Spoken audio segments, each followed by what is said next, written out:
Naboth's vineyard looked so fine. The king cried out, would this were mine. And yet no reason could prevail to bring the owner to assail. Jezebel saw with haughty pride how Ahab grieved to be denied, and thus accosted him with scorn, shall Naboth make a monarch more?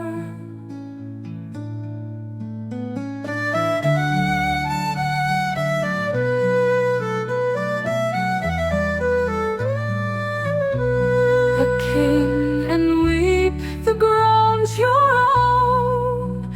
I'll vest the garden in the crown. With that she hatched a plot, and made poor Naboth answer with his head.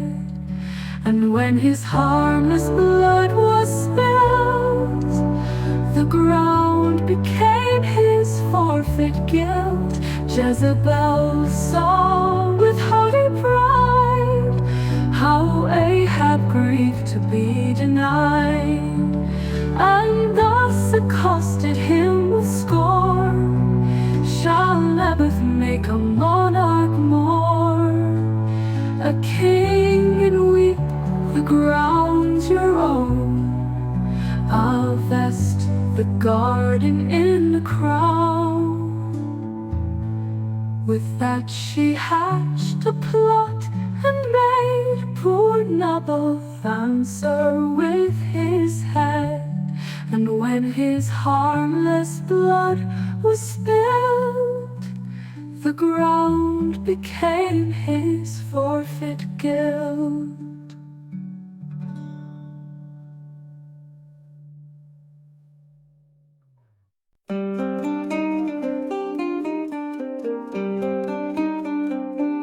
Glorious birth of mind and color, gazing on thy radiant face, the most born of Adam's race might forget all dolor. What divinest light is beaming over mountain, mead, and grove?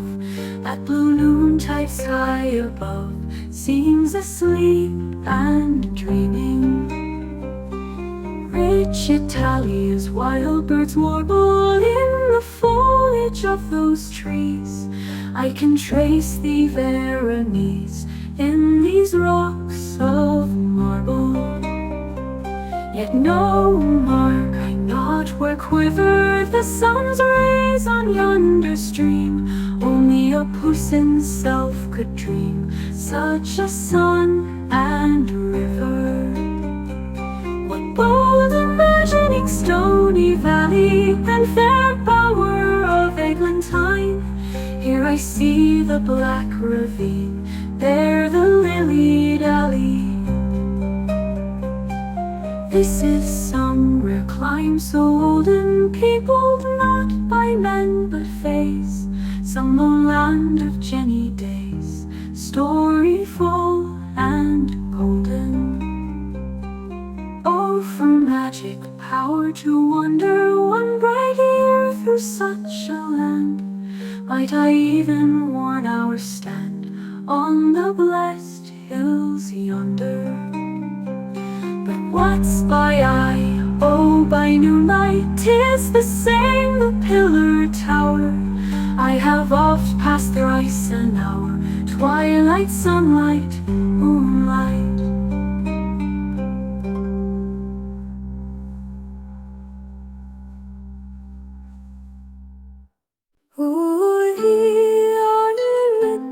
Brethren twain, arbiters of loss and gain, many to our counters run. Some are made and some undone, but men find it to their cost. Few are made, but numbers lost. Though we play them tricks forever, yet they always hope our your favor.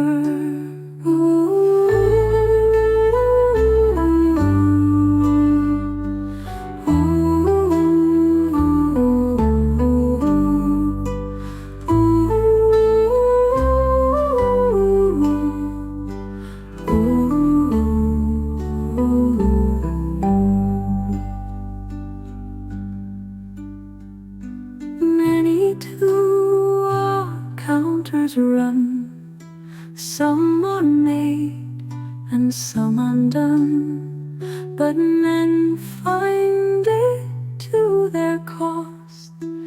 Few are made, but numbers lost. Though we play them tricks forever, yet they always hope our favor.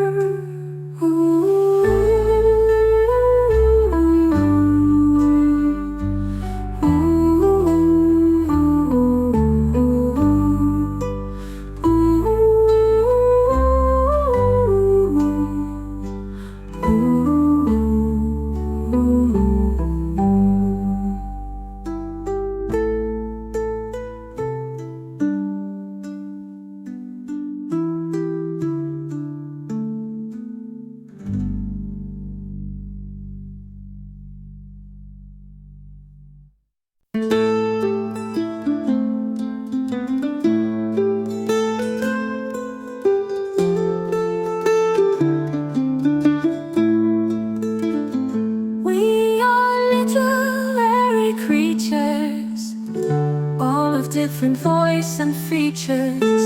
One of us in glass is set, one of us you'll find in jet, t'other you may see in tin, and the fourth a box within. If the fifth you should pursue, it can never fly from you.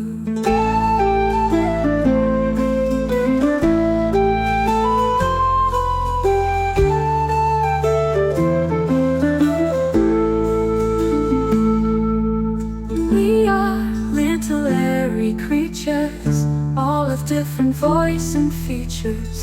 One of us in glass is set, one of us you'll find in jet, t'other you may see in tin, and the fourth a box within. If the fifth you should pursue, it can never fly from you.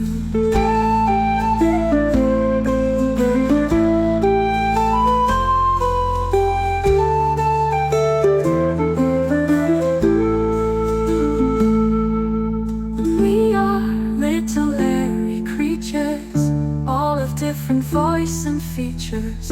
One of us in glass is set, one of us you'll find in jet, t'other you may see in tin, and the fourth a box within. If the fifth you should pursue, it can never fly from you.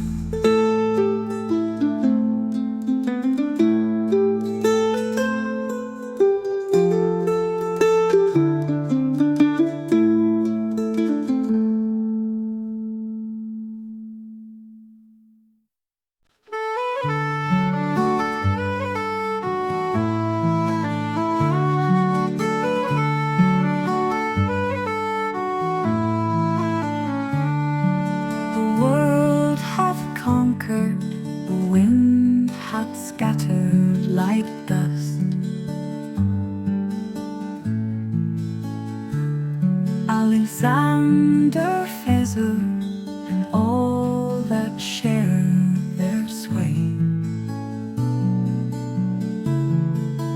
Tara is grass, and behold how Troy lieth low. And even the English that chants their hour will come.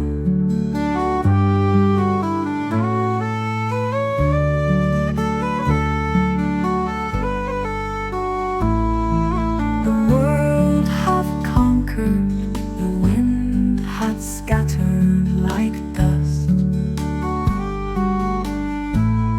Alexander Feather and all that shared their sway. as grass, and behold how Troy lieth low. And even the English, perchance their hour will come.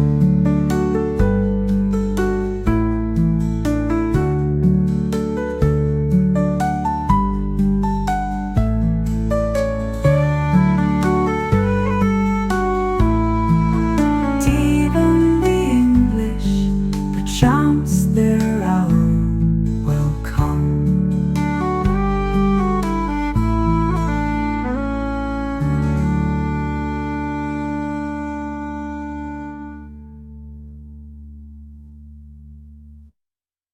A thresher dark o'er the queue, the proverb says no fence against a flail.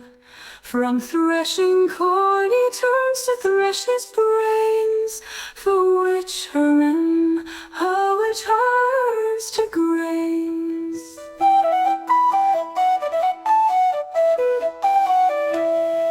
He allows him grains, though 'tis confessed that those who ever saw his poems think them all not worth a straw. Thrice happy duck, employed in threshing stubble, thy toil is lessened, and thy profits double.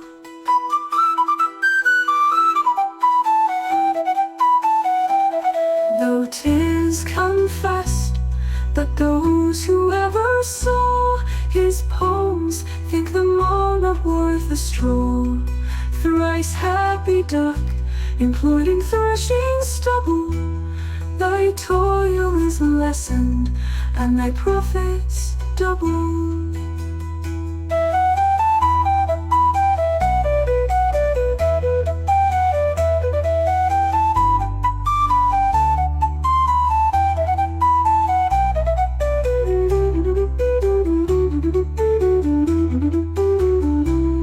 Though 'tis confessed that those who ever saw his poems think them all not worth a straw. Thrice happy duck, employed in threshing stubble, thy toil is lessened, and thy profits double.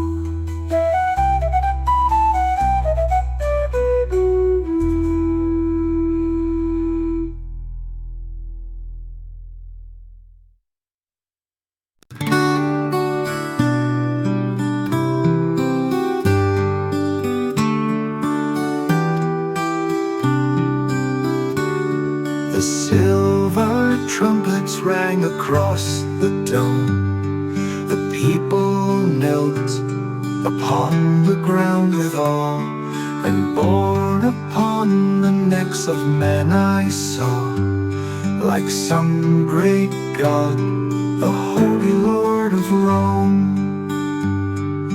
Priest-like he wore a robe more white than foam, and king-like swathed himself in royal red. 3 crowns of gold rose high upon his head. In splendor and in light the Pope passed home. My heart stole back across wide wastes of years, to one who wandered by a lonely sea, and sought in vain for any place of rest. Foxes have holes, and every bird its nest. I must wander wearily, and bruise my feet, and drink wine salt with tears.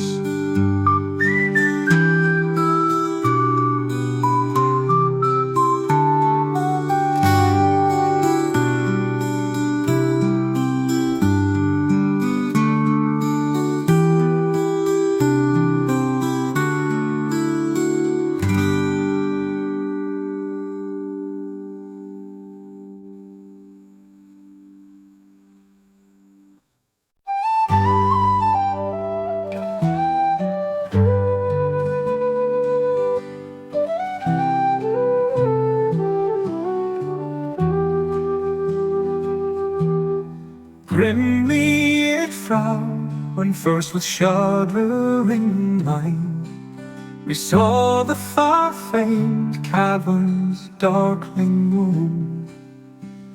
And for that vault of science and of gloom left the fair day and smiling world behind. But what bright wonder hailed our eyes ere long?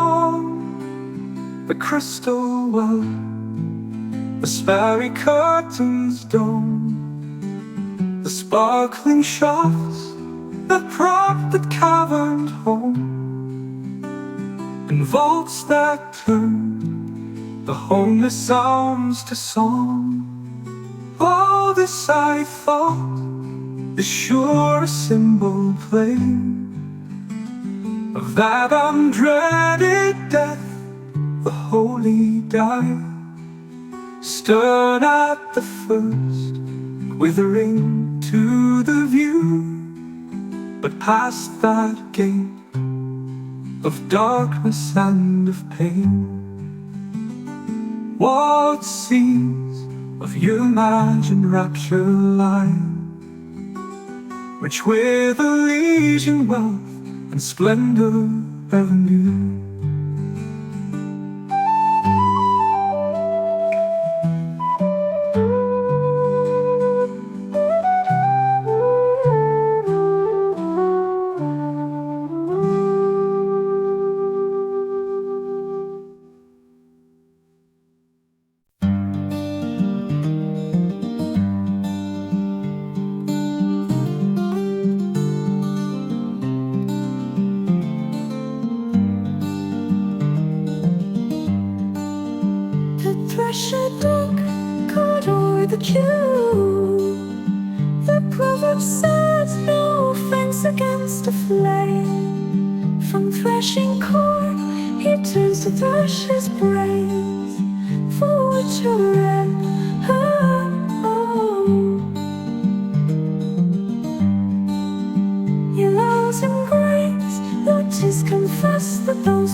I reached the Alps, the soul within me burned. Italia, my Italia at thy name. And when from out the mountains hard I came, and saw the land for which my life had yearned, I laughed as one who some great prize had earned. And musing on the story of thy fame, I watched the day till marked with wounds of flame. The turquoise sky to burnished gold was turned. The pine trees waved as waves a woman's hair. And in the orchards every twining spray was breaking into flakes of blossoming foam. But when I knew that far away at Rome A second Peter May, I wept to see the land so very fair.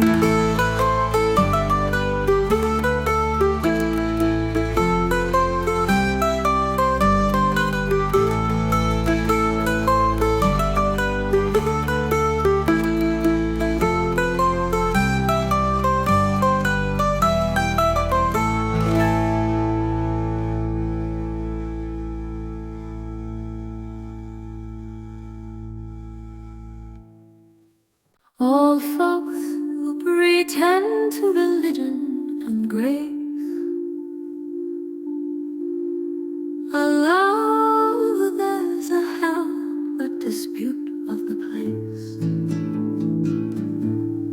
But if hell may by logical rules be defined, the place of the damned, I'll tell you my mind. Wherever the damned do chiefly abound, most certainly there is hell to be found.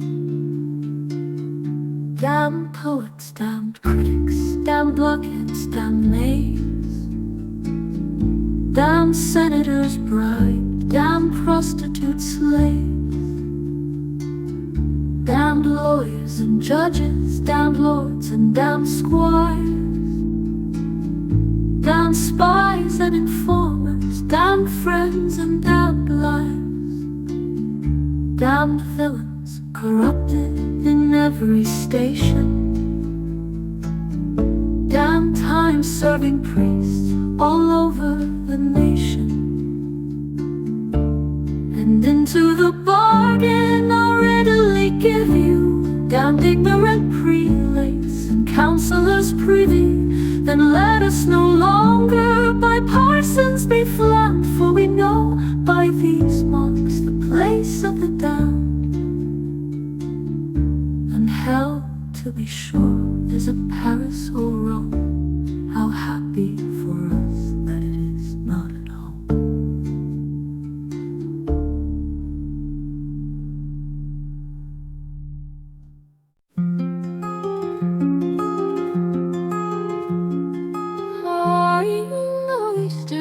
I cry, my masters come by, so plump and so fresh, so sweet is their flesh. No Colchester oyster is sweeter and moister. Your stomach they settle and rouse up your mettle. They'll make you a dad of a lass or a lad, and madam your wife they'll please to the life. Be she barren, be she old, be she or be she scold, eat my oysters, lie near her, she'll be fruitful, never fear her.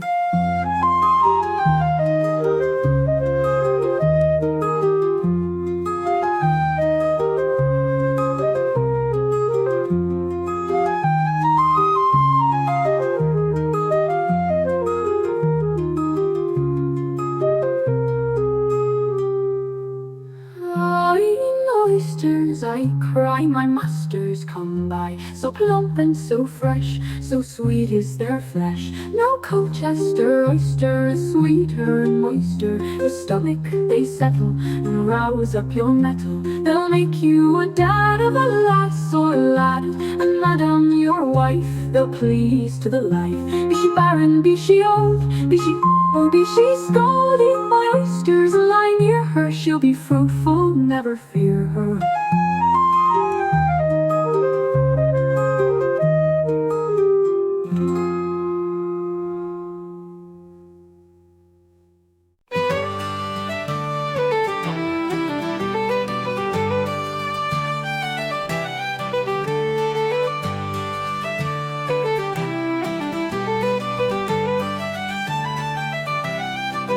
The sea is flecked with bars of grey, the dulled wind is out of tune, and like a withered leaf the moon is blown across the stormy bay.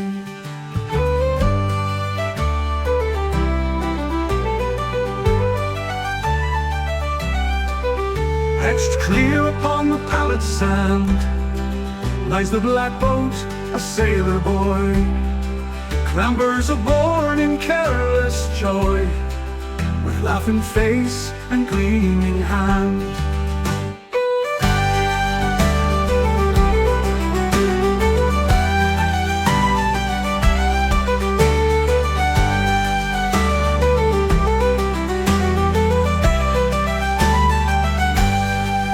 And overhead the curlews cry, where through the dusky upland grass the young brown-throated reapers pass, like silhouettes against the sky.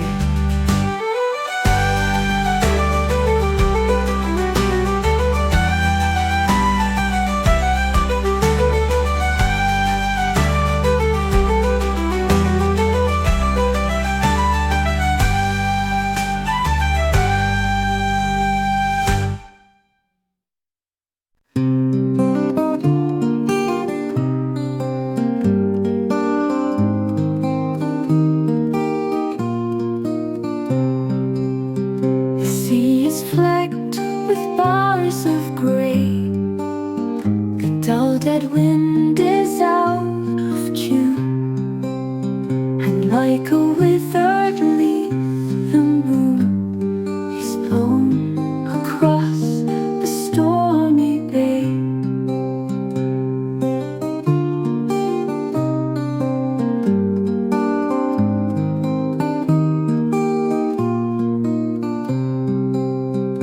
Etched clear upon the pallid sand lies the black boat, a sailor boy clambers aboard in careless joy, with laughing face and gleaming hand.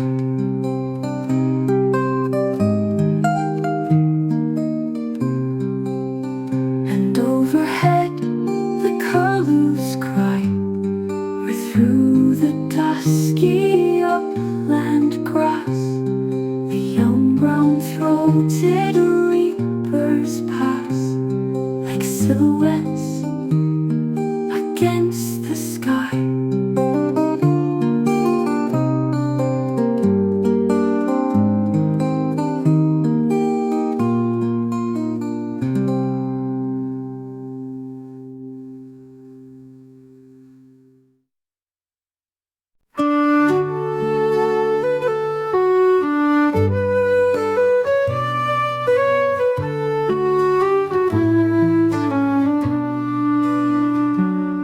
Little book, to him who on a lute with horns of pearl sang of the white feet of the golden girl, and bid him look into thy pages, it may hap that he may find that golden maidens dance through thee.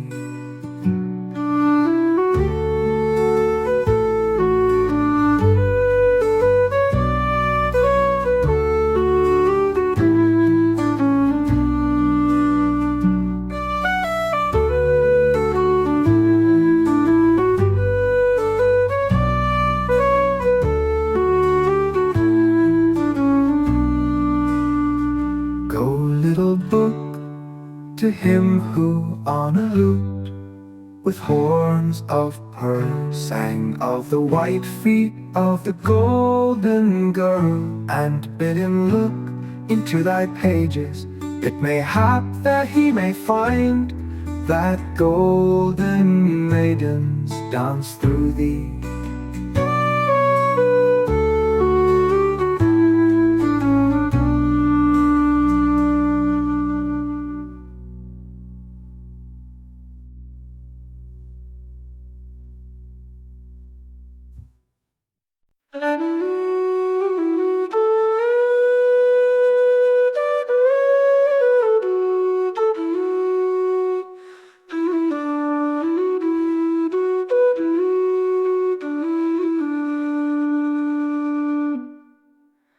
Let me thy properties explain, a rotten cabin dropping rain, chimneys with scorn rejecting smoke, stools, tables, chairs, and bedsteads broke. Here elements have lost their uses. Air ripens not, nor earth produces. In vain we make poor Sheila toil. Fire will not roast, nor water boil. Through all the valleys, hills, and plains, the goddess walked in triumph reigns. And her chief officers of state sloughed dirt and theft around her way.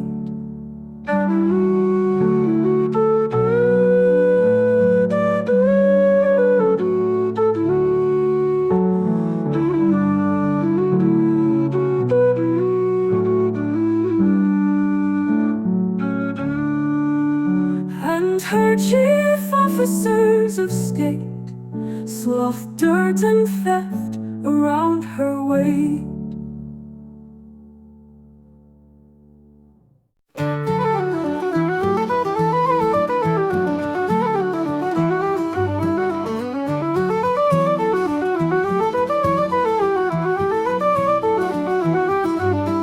The seasons send their ruin as they go, for in the spring the narcissus shows its head, nor withers till the rose has flamed to red.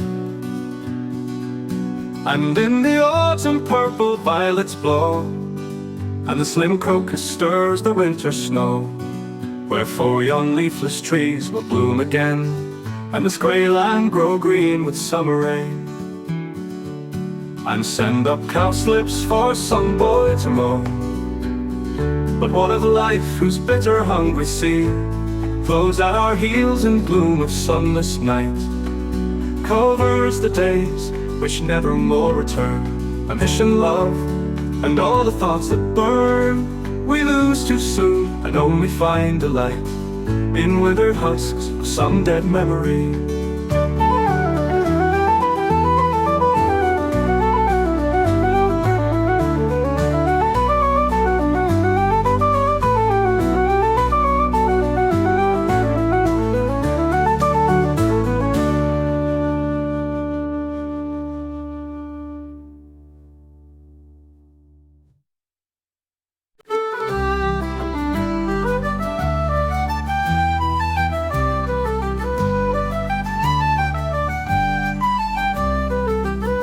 I'm up and down and round about, yet all the world can find me out.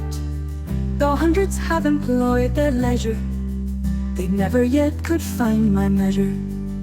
I'm found almost in every garden, nay, in the compass of a farthing. There's neither chariot, coach, nor mill can move an inch except I will.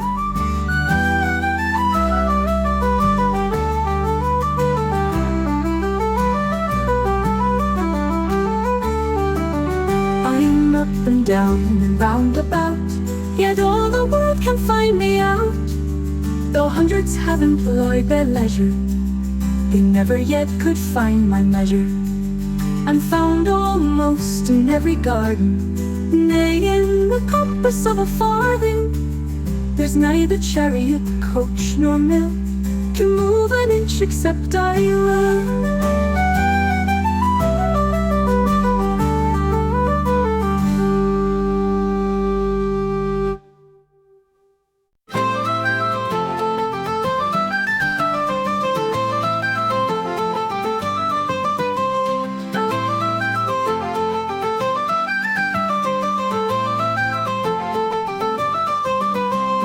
Up the drooping head, behold a Majala Kieran, and blood yet bound a thread through the myriad veins of Erin. No, no, she is not dead.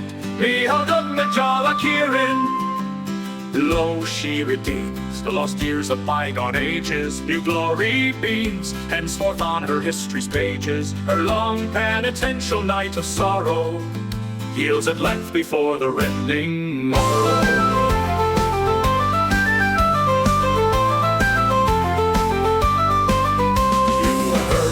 The thunder shout, behold up Majala Kieran, saw lightning streaming out o'er the purple hills of Erin. And by you yet in doubt? Behold up McGoyle Kieran. Oh, doubt no more. Through Lydia's voiceful valleys, on Shannon's shore, freedom's burning spirit rallies. Earth and heaven unite in sign and omen, bodeful of the downfall of our foe. Commands the north, behold up Majala Kieran, who sends her heroes forth to hew down the foes of Erin. Swords gleam in field and gorge. Up, up, my friend, there's a glorious goal before us. Here will we blend speech and soul in this grand chorus. By the heaven that gives us one more token, we will die or see our shackles broken.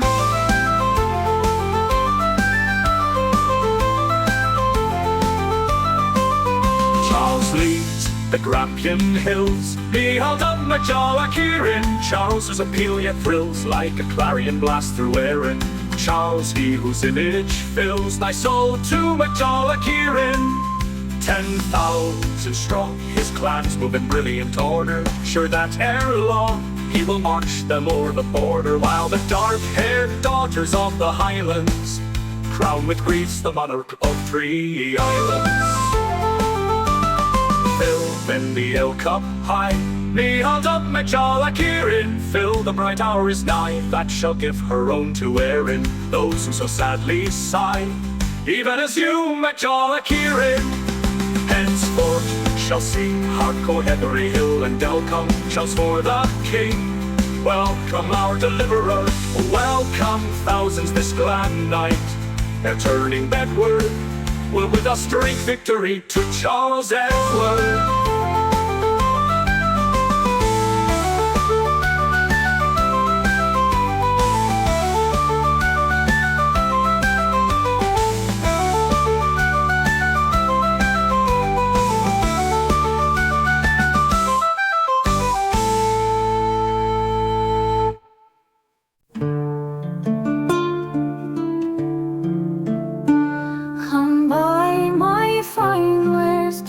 Apples and pears, 100 a penny, in conscience too many.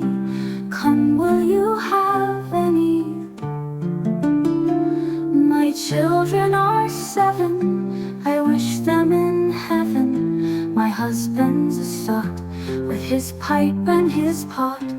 Not a farthing will gain them, and I must maintain them.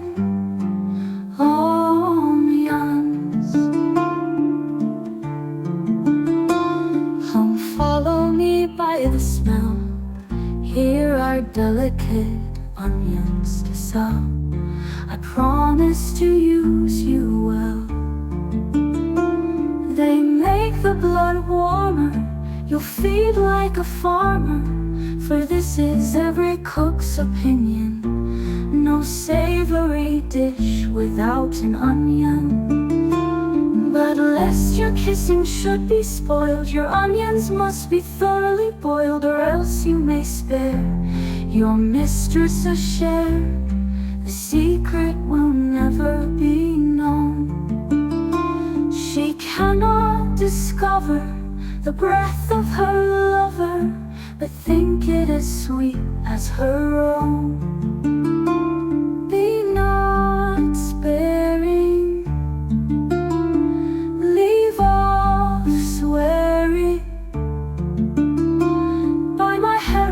fresh from Malahide, better never was tried.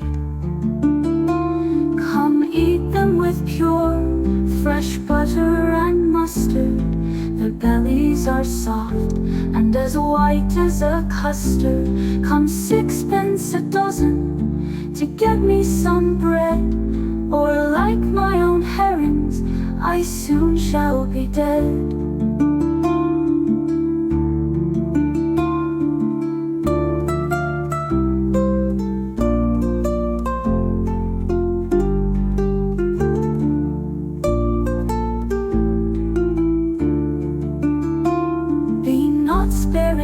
Leave off swearing.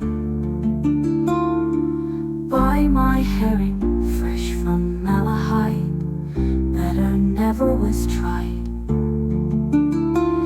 Come pure fresh butter and mustard. The bellies are soft and as white as a custard. Come 6 pence a dozen to get me some bread, or like my own herrings, I soon shall be dead.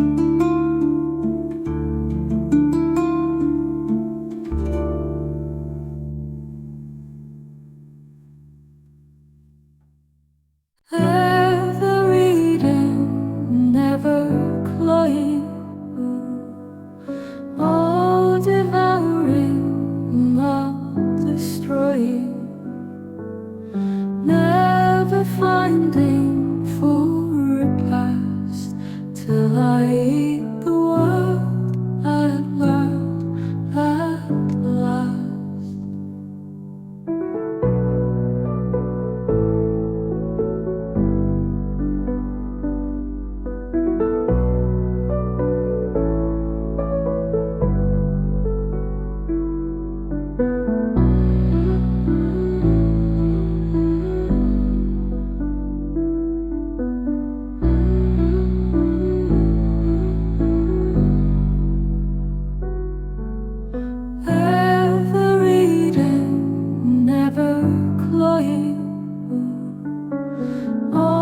Devouring, all destroying, never finding full repast till I eat the world at last, at last.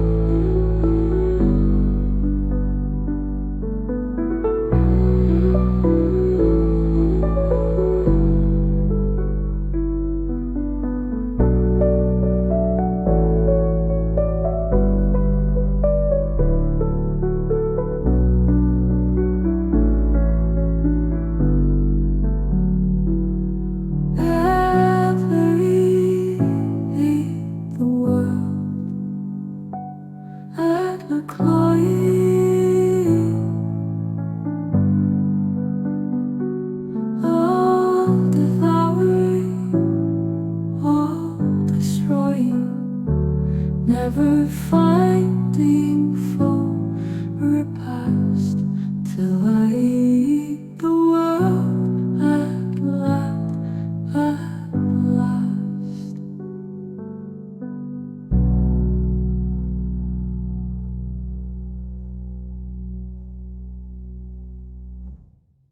Prow's Hamlet consists of a church and a steeple, with 3 or 4 houses and as many people. There went an address in great form and good order, composed as 'tis said by Will Crow their recorder.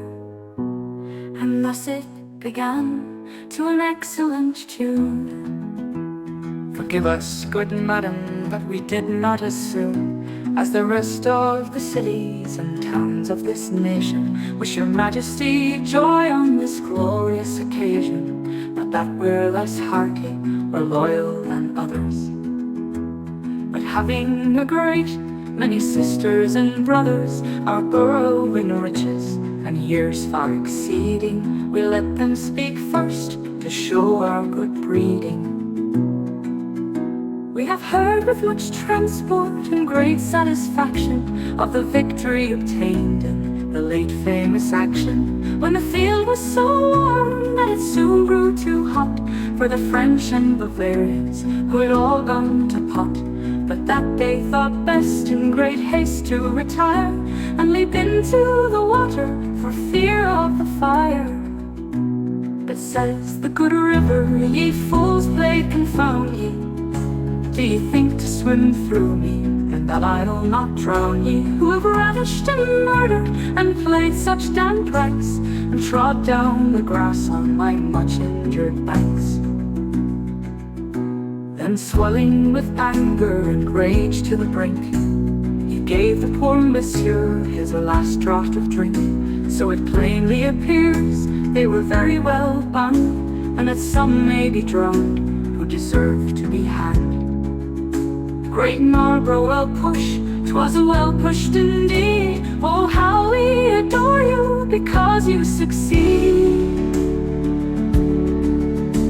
And I may say it, I hope without blushing, that you have got twins by your violent pushing. Twin battles, I mean, that will ne'er be forgotten, but live and be talked of when we're dead and rotten. Let other nice lords skulk at home from the wars, pranked up and adorned with garters and stars, which would twinkle like those in a cold frosty night, while to yours you are adding such luster and light, that if you proceed, I'm sure very soon 'twill be brighter and larger than the sun or the moon. A blazing star I foretell, 'twill prove to the goal that pretends of his empire the ruin and fall.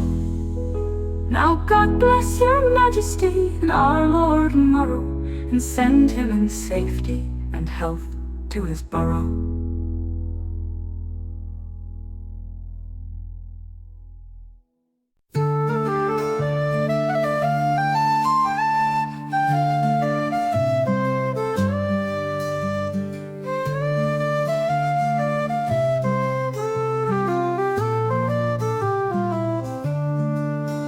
Enchanter who reignest supreme o'er the north, who hast wheeled the coy spirit of true music forth, in vain Europe's minstrels to honor aspire, when thy swift slender fingers go forth on the wire.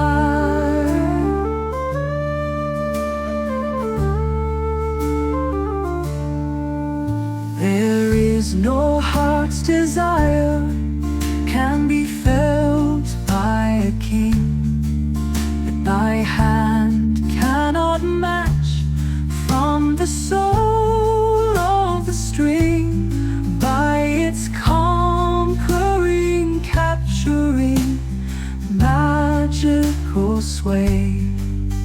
For charmer thou stealest thy nose from a fay.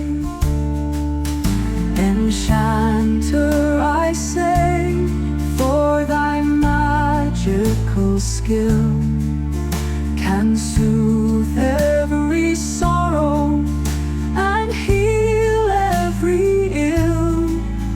Who hear thee, they praise thee, they weep while they praise. For charmer from fairyland, fresh are thy lips.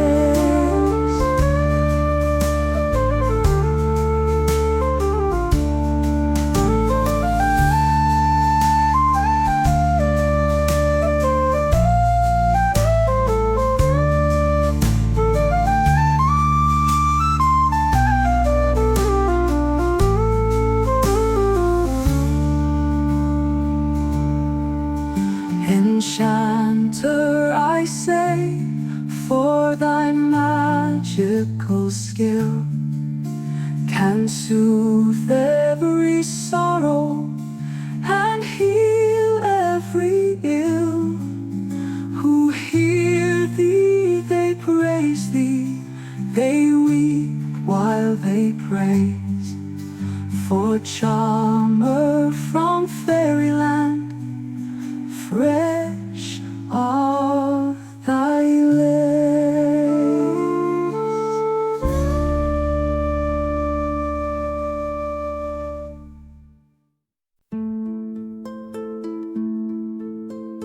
Gently stir and blow the fire, lay the mutton down to roast. Press it quickly, I desire, in the dripping toast, that I hunger may remove. mutton is the meat I love. On the dresser see it lie. Oh, the charming white and red, finer meat ne'er met the eye.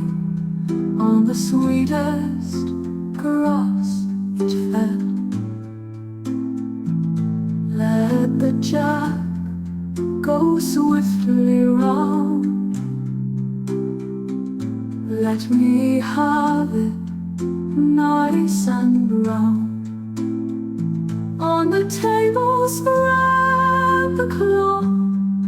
Let the knives be sharp and clean. Pickles get and salad both. Let the meat be fresh and green. With small beer, good ale and wine. O ye gods, how I shall dine.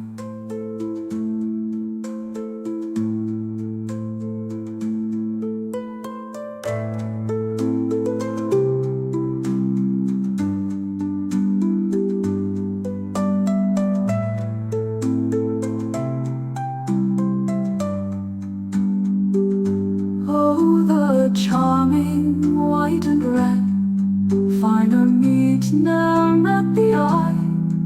On the sweetest grass it fed. Let the jack go swiftly round. Let me have it nice and brown. On the table spread the cloth. Let the knives be sharp and clean. Pickles get and salad both. Let the meat be fresh and green. With small beer, good ale and wine. O ye gods, how I shall dine. O ye gods, how I shall dine.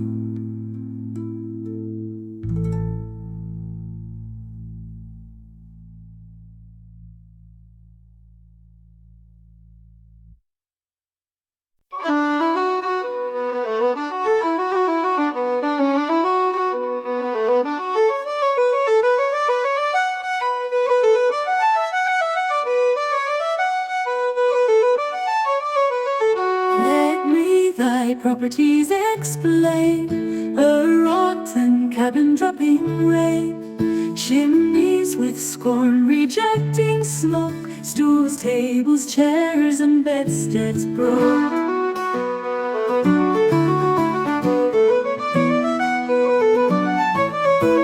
Here melons have lost their vases, air ripens not, nor earth produces. In vain we make poor Sheila toil, fire will not roast, nor water boil.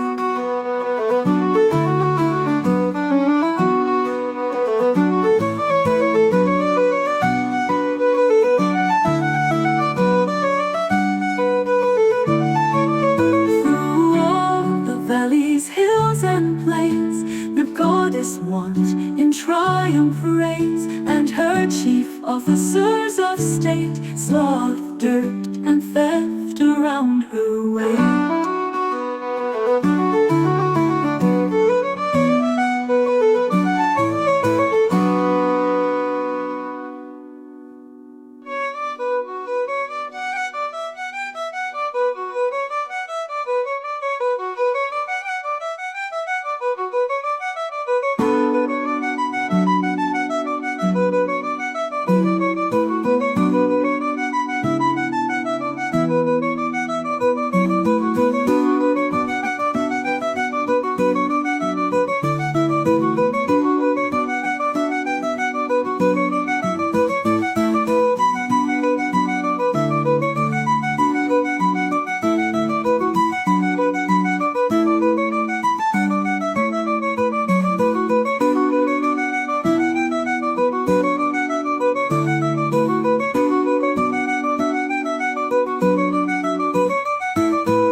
stress and pains can lie devise poetic strains. Time was when I could yearly pay my verse to Stella as a native day.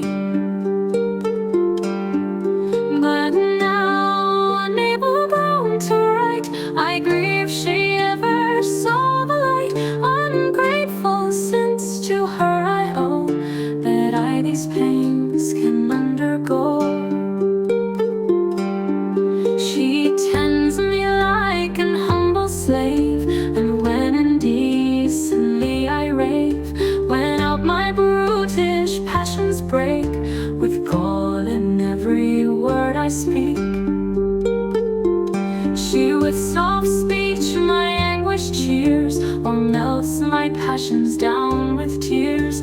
Although 'tis easy to describe, she wants assistance more than I, yet seems to feel my pains alone, and is a stoic in her own. When among scholars can we find so soft and yet so firm a mind? All accidents of life conspire to raise up Stella's virtue higher, or else to introduce the rest which had been latent in her breast. Her firmness who could e'er have known, had she not evils of her own? Her kindness who could ever guess, had not her friends been in distress? Whatever base returns you find from me, dear Stella, still be kind in your own heart. You'll reap the fruit, though I continue still a brute. But when I once am out of pain, I promise to be good again. Meantime, your other juster friends shall for my follies make amends. So may we long continue thus, admiring you, you pitying us.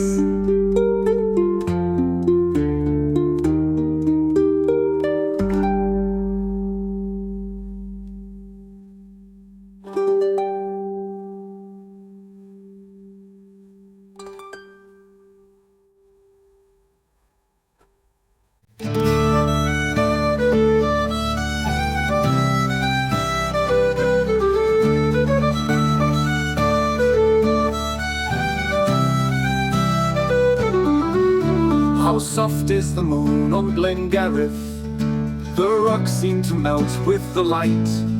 Oh, would I were there with dear Fanny, to tell her that love is as bright, and nobly the sun of July o'er the waters of Adrigal shines. Oh, would that I saw the green banner blaze there over conquering lines.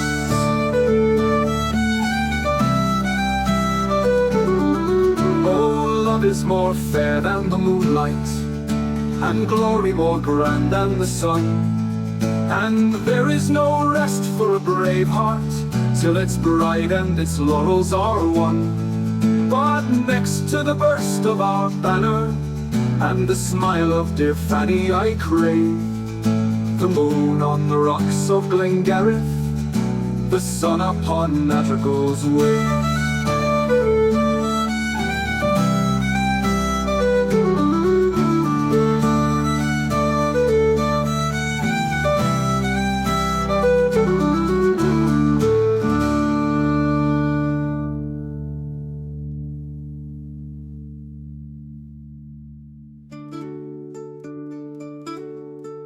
How soft is the moon on Glengarriff, the rocks seem to melt with the light. Oh, would I were there with dear Fanny, to tell her that love is as bright, and nobly the sun of July o'er the waters of Adrigal shines. Oh, would that I saw the green banner blaze there over conquering lines.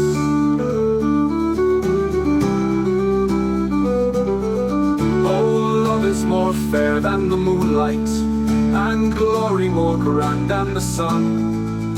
And there is no rest for a brave heart till its bride and its laurels are won. But next to the burst of our banner and the smile of dear Fanny I crave the moon on the rocks of Glengarriff, the sun upon Madrigal's wave.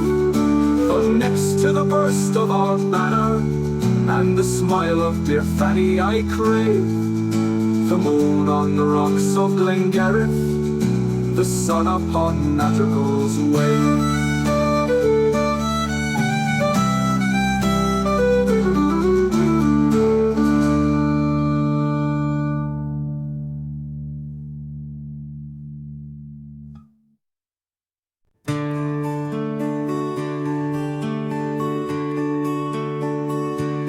Because I am by nature blind, I wisely choose to walk behind. However, to avoid disgrace, I let no creature see my face. My words are few but spoke with sense, and yet my speaking gives offense. Or if to whisper I presume, the company will fly the room. By all the world I am oppressed, and my oppression gives them rest. Through me those soar against my will, instructors every art instill. By thousands I am sold and bought, who neither get nor lose a groat. For none, alas, by me can gain, but those who give me greatest pain. Shall man presume to be my master, who's but my catcher and taster? Yet though I always have my will, I'm but a mere depender still, an humble hanger-on at best, of whom all people make a jest. In me detractors seek to find two vices of a different kind. I'm too profuse, some censors cry, and all I get I let it fly, while others give me many a curse, because too close I hold my purse. But this I know, in either case they dare not charge me to my face. 'Tis true indeed, sometimes I save, sometimes run out of all I have. But when the year is at an end, computing what I get and spend, my goings out and comings in, I cannot find I lose or win. And therefore all that know me say, I justly keep the middle way. I'm always by my betters led, I last get up and first to bed. Though if I rise before my time, the learned in science is sublime. Consult the stars and thence foretell good luck to those with whom I dwell.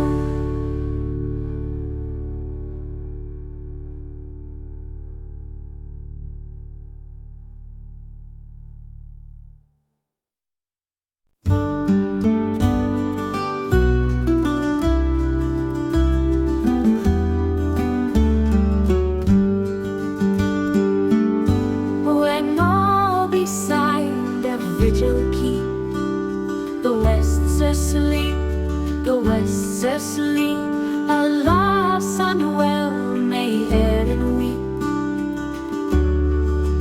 When Connaught lies in slumber deep, their lake and plain smile fair and free. Mid rocks their guardian chivalry sing, oh, let man learn liberty from crashing wind and lashing sea. That chainless wave and lovely land, freedom and nationhood demand. Be sure the great slumbering slaves a home so grand, and long the brave and haughty race, honored and sentinel the place, seeing on not even their son's disgrace can quite destroy their glorious trace. For often in O'Connor's van to triumph dashed each Connaught clan, and fleet as deer the Normans ran through Corley's Pass and Ardrahan, and later times saw deeds as brave, and glory God's clan record as grave, seeing oh they died their land to save at Aughrim slopes and Shannon's way.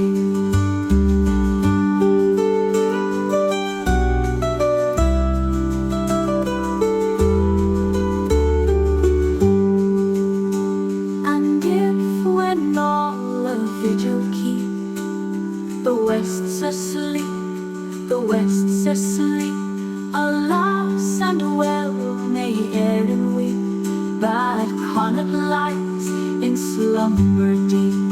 But hark, some voice like thunder spake, the West's awake, the West's awake, sing oh hurrah, let England quake, we'll watch till death for Erin's sake.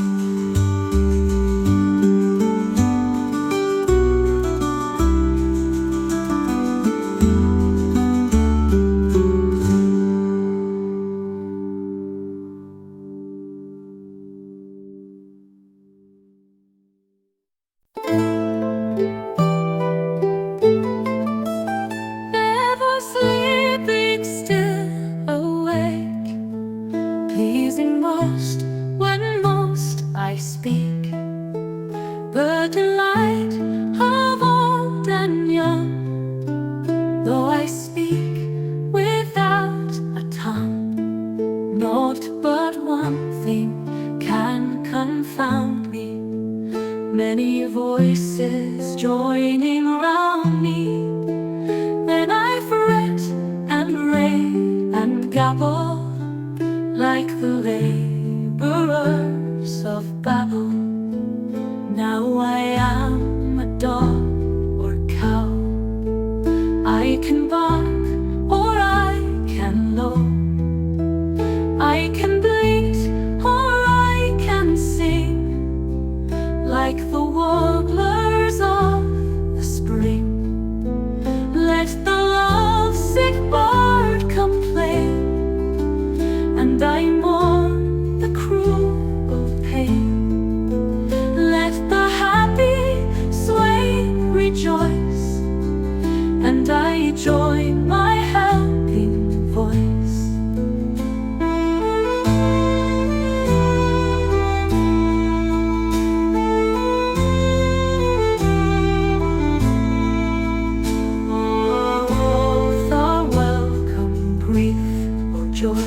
I with neither sport and toy, though a lady I am stout, drums and trumpets bring me out. Then I clash and roar and rattle, join in all the day of battle. Jove with all his loudest thunder, when I'm vexed, can't keep me under. Yet so tender is my ear, that the lowest voice I fear. Much I dread the courtier's fate, when his merit's out of date. For I hate a silent breath, and a whisper is my death.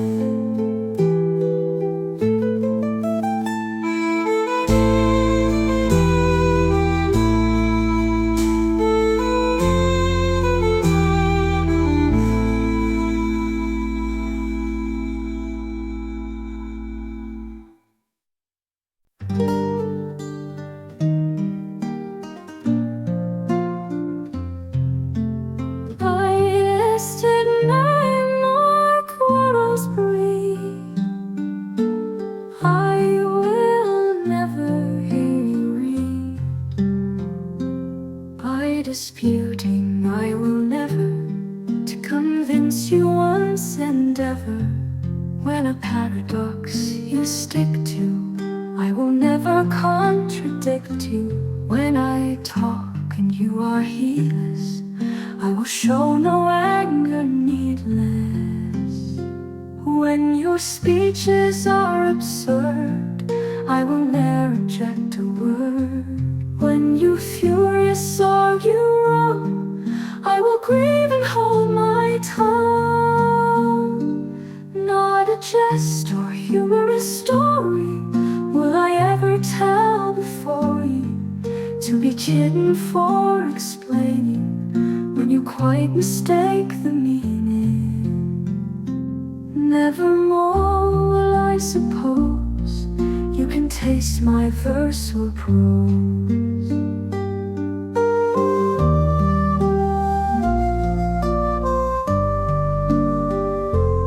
You no more at me shall fret, while I teach and you forget. You shall never hear me thunder, when you blunder on and blunder. Show your poverty of spirit, and in dress place all your merit. Give yourself 10,000 airs, that with me shall break no squares. Never will I give advice, till you please to ask me thrice, which if you in scorn reject, 'twill be just as I expect. Thus we both shall have our ends, and continue special friends.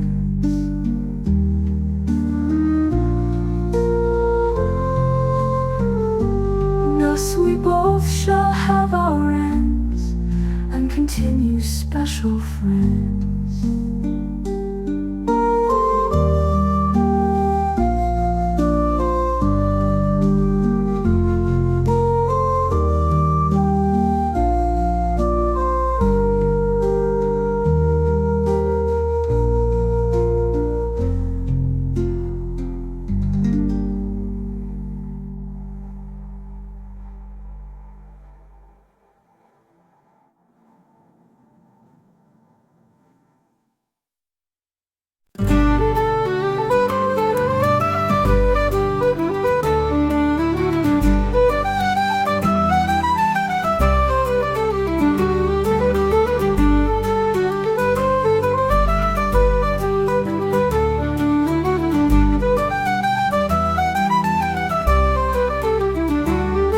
There was lifted up one voice of woe, one lament of more than mortal grief, through the wide south to and fro for a fallen chief.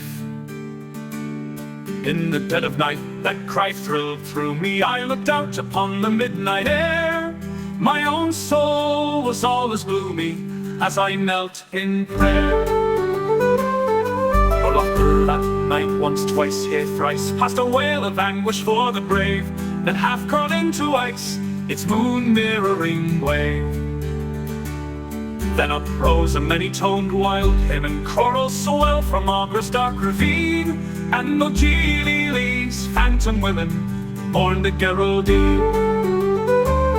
Far Paramona's emerald plain shrieks and sighs were blended many hours, and Fermoy in fitful strains answered from her towers. You call Kino Miki, Imokili mourned in concert, and a piercing keen woke to wondering life the stilly glens of Inchiqueen. From Loughmo to Yellow Dunganore, there was fear the traders of Tralee gathered up their golden store and prepared to flee. For in ship and hull from night till morning showed the first faint beamings of the sun. All the foreigners heard the warning of the dreaded one. This they spake pretendeth death to us, if we fly not swiftly from our fate. Self-conceited idiots thus ravingly to prate. Not for base-born higgling Saxon trucksters ring laments like those by shore and sea. Not for churls with souls of hucksters, whileth our banshee. For the high music of her bow, for slain heir to bygone throne, and for chief laid low. Hark, again methinks I hear her weeping yonder. Is she near me now as then, or was but the night wind sweeping down the hollow glen?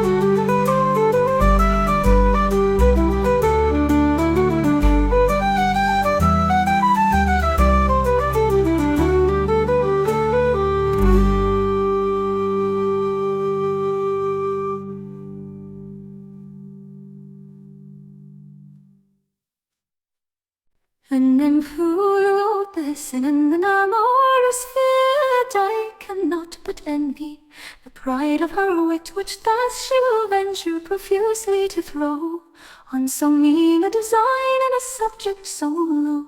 For means her design and her subject as mean, the first but a rebus, the last but a dean, the dean's but a parson. And what is a rebus? A thing never known to the Muses or Phoebus, the corruption of verse, for when all is done, it is but a paraphrase made on a pun. But a genius like hers no subject can stifle, it shows and discovers itself through a trifle. By reading this trifle, I quickly began to find her a great wit, but the dean a small man. Rich ladies will furnish their garrets with stuff, which others for mantraws would think fine enough. So the wit that is lavishly thrown away here might furnish a second-rate poet a year. Thus much for the verse. We proceed to the next, where the nymph has entirely forsaken her text. Her fine panegyrics are quite out of season, and what she describes to be merit is treason. Changes which faction has made in the state have put the dean's politics quite out of date. Now no one regards what he utters with freedom, and should he write pamphlets, no great man would read him. And should want or desert stand in need of his aid, this racer would prove but a dull farmer jade.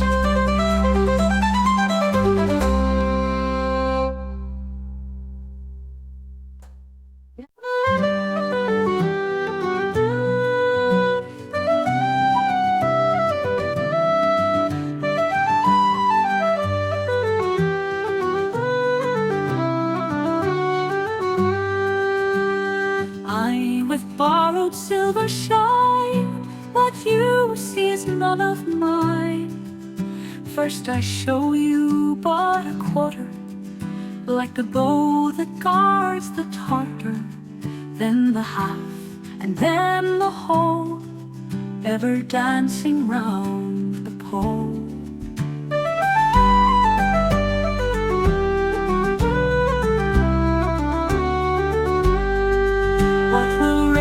Your admiration, I am not one of God's creation, but sprung and by this truth maintained, like Pallas from my father's brain. And after all, I chiefly owe my beauty to the shades below. Most wondrous forms you see me wear, a man, a woman lying there, a fish, a fowl, a cloud, a field, all figures heaven or earth can yield, like Daphne sometimes in a tree. Yet I'm not one of all you see.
Joy of man, the pride of brutes, domestic subject for disputes. Of plenty though the emblem fair, adorned by nymphs with all their care. I saw thee raised to high renown, supporting half the British crown. And often have I seen thee grace the chaste Diana's infant face. And whensoe'er you please to shine, as useful is her light than thine. Thy numerous fingers know their way, and often Celia's tresses play. To place thee in another view, I'll show the world strange things and true. What lords and dames of high degree may justly claim their birth from thee. The soul of man with spleen you vex, of spleen you cure the female sex. Before a gift the courtier sends, with pleasure to his special friends. He gives, and with a generous pride contrives all means the gift to hide. Nor oft can the receiver know whether he has the gift or no. On airy wings you take your flight, and fly unseen both day and night. Conceal your form with theranos thee, who feels true joys when he bestows thee. Thy numerous fingers know their way, and often Celia's tresses play. To place thee in another view, I'll show the world strange things and true. What lords and dames of high degree may justly claim their birth from thee. The soul of man with spleen you vex, of spleen you cure the female sex. Before a gift the courtier sends, with pleasure to his special friends. He gives, and with a generous pride contrives all means the gift to hide. Nor oft can the receiver know whether he has the gift or no. Nor oft can the receiver know whether he has the gift or no.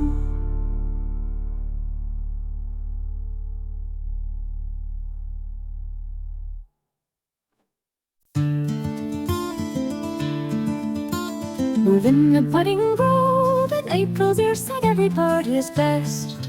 Could not a song to pleasure my unrest, or touch the tears unwept of bitter love. Some speak methought with pity, some as if in jest. To every word of every bird I listened, and replied as it be heard.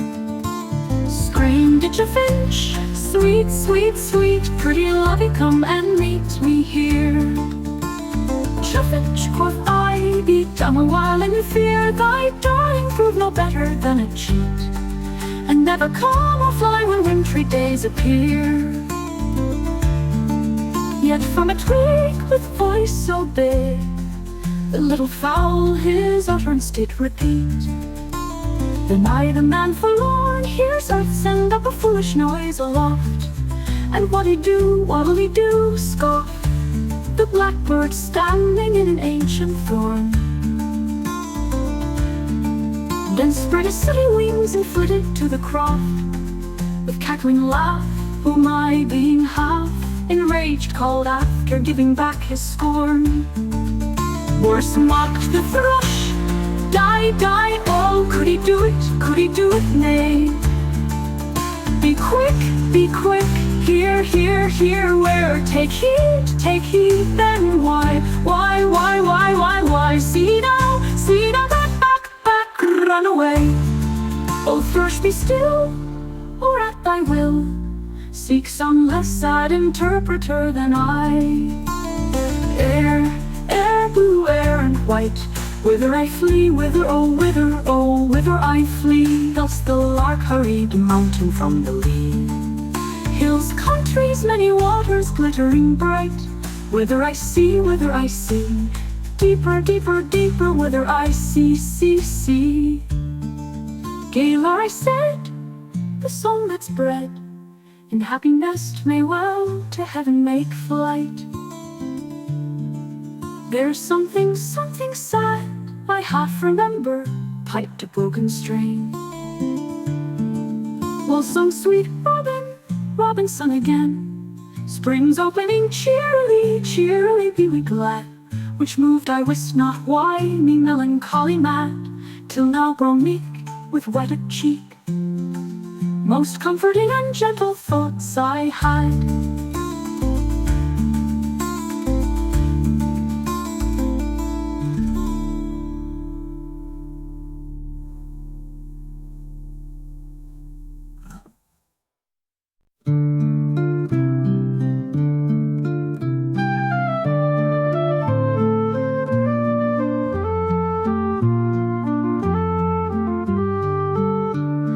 Beautiful star with the crimson mouth, O moon with the brows of gold, rise up from the odorous south, and light for my love her way, lest her little feet should stray on the windy hill and the wold. O beautiful star with the crimson mouth, O moon with the brows of gold. O ship that shakes on the desolate sea, O ship with the wet white sail, put into the port to me for my love, and I would go to the land where the daffodils blow in the heart of a violet dale. O ship that shakes on the desolate sea, O ship with the wet white sail.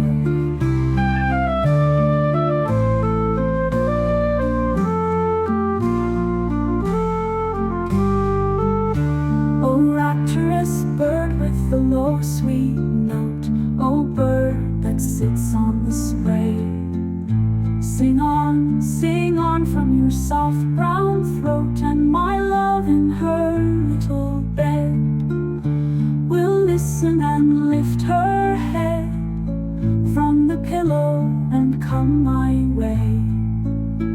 O rapturous bird with the low sweet note, O bird that sits on the spray.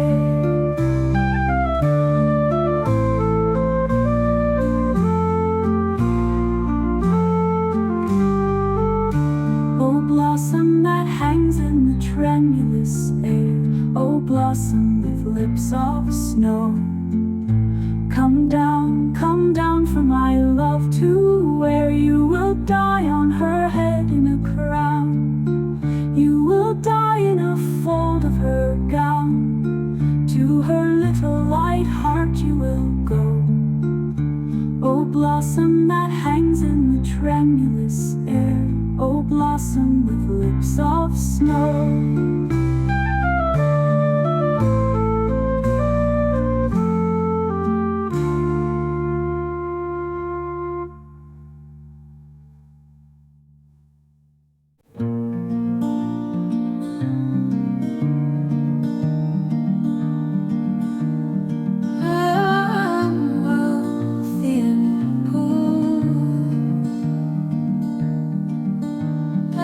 Empty and full.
deep, where wind forgetting waters sleep.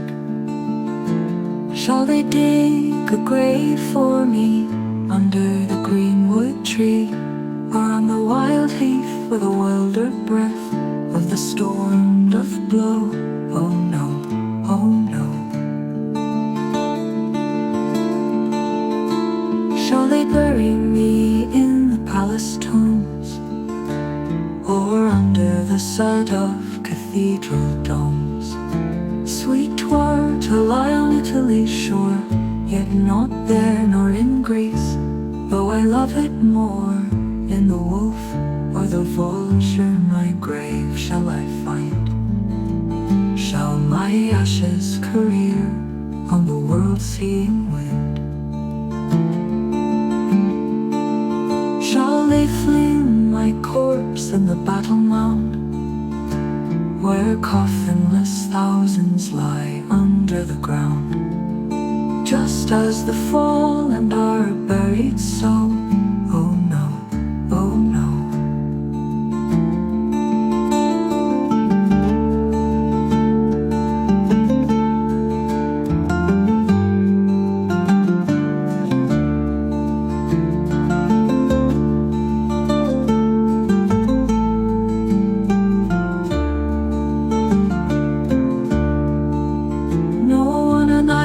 Green hillside, on an opening lawn, but not too wide.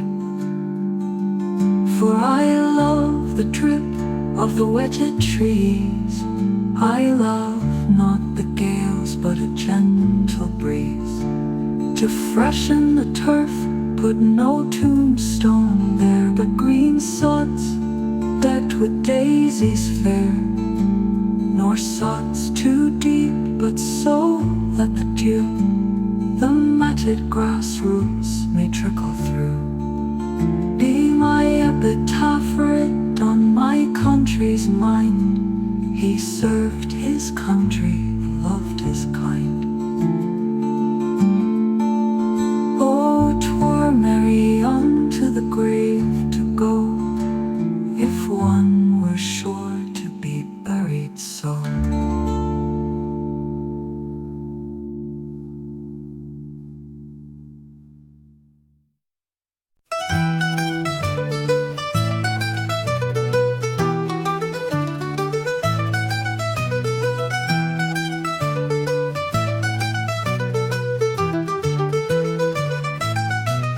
Within a budding grove, in April's ear sang every bird his best, but not a song to pleasure my unrest, or touch the tears unwept with bitter love. Some spake me thought with pity, some as if in jest. To every word of every bird I listened and replied as it behoved. Screamed a coffin, sweet, sweet, sweet, pretty lovey, come and meet me here. Coffin, quoth I, be dumb a while in fear. Thy darling proved no better than a cheat, and never come or fly when wintry days appear. Yet from a twin, with voice so big, the little fowl his utterance did repeat. Then I, the man forlorn, hears earth send up a foolish noise aloft. And what'll he do, what'll he do, scoff the blackbird standing in an ancient thorn. Then spread his sooty wings and flitted to the croft, with cackling laugh, whom I, being half enraged, call after giving back his scorn. Was not the thrush, die, die, oh could he do it, could he do it, nay? Be quick, here, here, here, whence his lay? Take heed, then why? See now, he drove back, run away. Oh thrush, be still, or at thy will, seek some less sad interpreter than I. Air, blue air, and white. Whither I flee, whither, oh whither I flee. Thus the lark hurried mounting from the lea. Hills, countries, many waters, glittering bright. Whither I see, deeper, deeper, deeper. Whither I see. Gala, I said, the song that's bred in happy nest may well to heaven make flight. There's something sad I half remember piped a broken strain. Well, some sweet robin sung again. Spring's open, cheerily, be we glad. Which moved I was not whiny, melancholy mad. Till now grown meek with what it cheap, most comforting and gentle thoughts I had.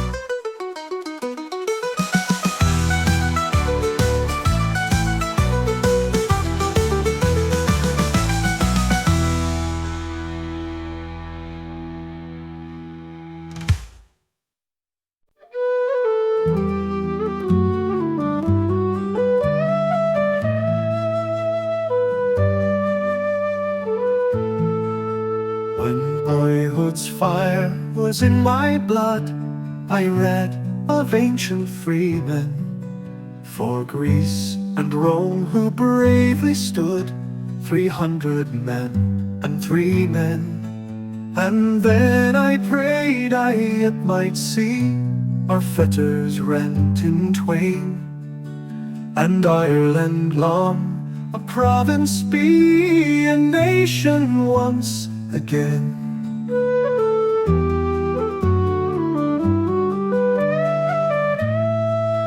And from that time, through wildest woe, that hope has shone a far light, nor could love's brightest summer glow outshine that solemn starlight.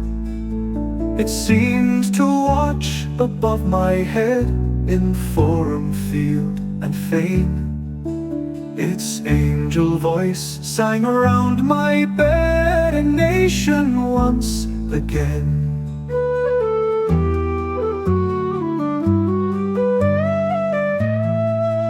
It whispered too that freedom's ark and service high and holy would be profaned by feelings dark and passions vain or lowly. For freedom comes from God's right hand and needs a godly train, and righteous men must make our land a nation once again.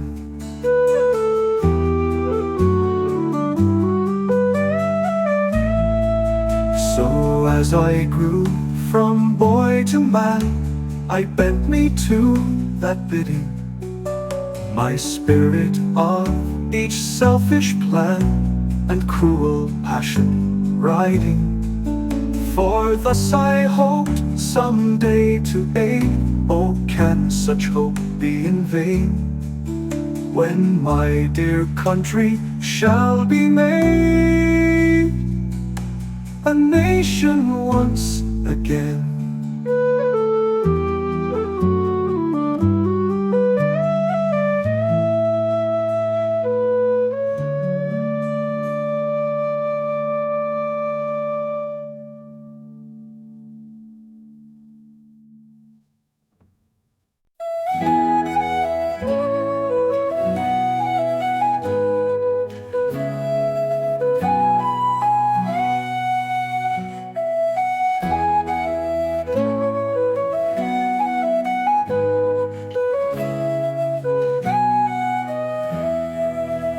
Ye poets, ragged and forlorn, down from your garrulous haste, ye rhymers, dead as soon as born, not yet consigned to paste.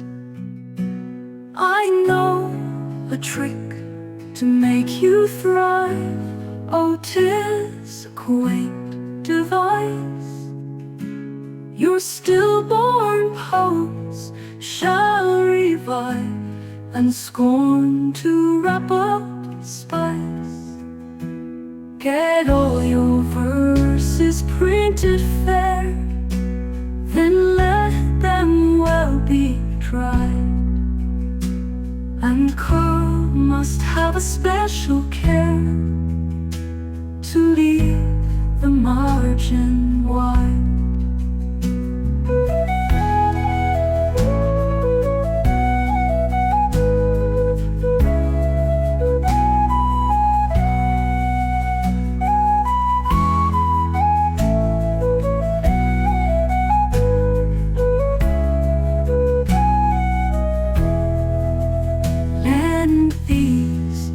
paper-sparing pope. And when he sets to write,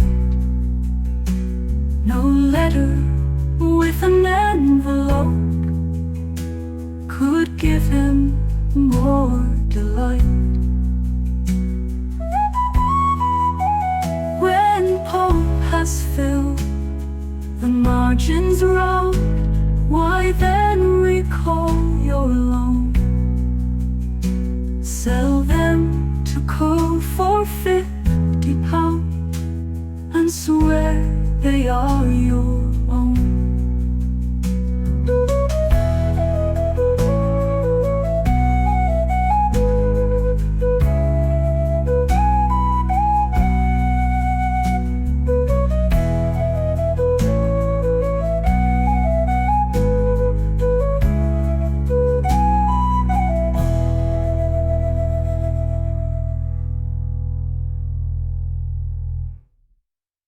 O ruling tyrant of the earth, to vilest slaves I owe my birth.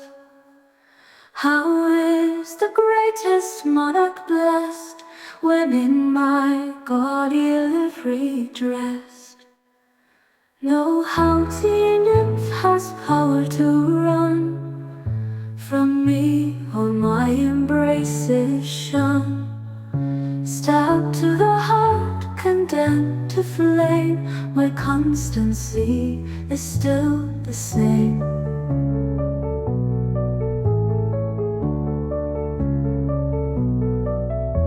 The favored messenger of Jove and Lemnian god consulting strove to make me glorious to the sight of mortals and the gods' delight. Soon would their altars' flame expire if I refuse to lend them fire.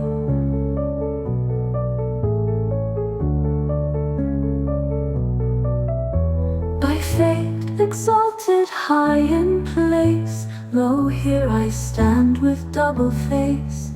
Superior none on earth I find, but see below me all mankind.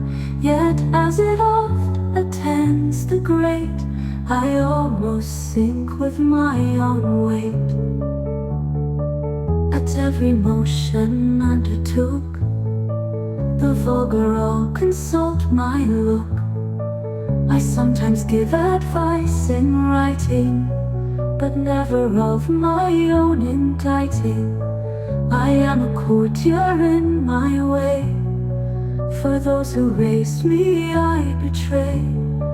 And some give out that I entice to lust, to luxury and dice, who punishments on me inflict, because they find their pockets picked. By riding post I lose my health, and only to get others' wealth.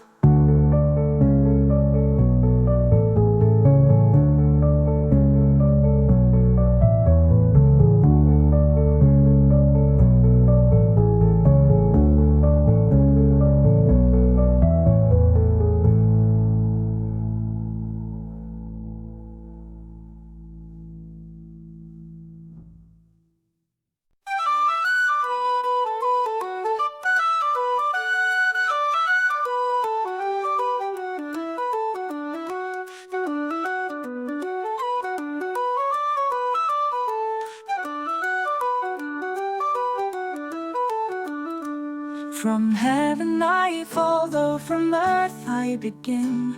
No lady alive can show such a skin. I'm bright as an angel and light as a feather, but heavy and dark when you squeeze me together. Though candor and truth in my aspect I bear, yet many poor creatures I help to ensnare. Though so much of heaven appears in my make, the foulest impressions I easily take. My parents and I produce one another. the mother, the daughter, the daughter, the mother.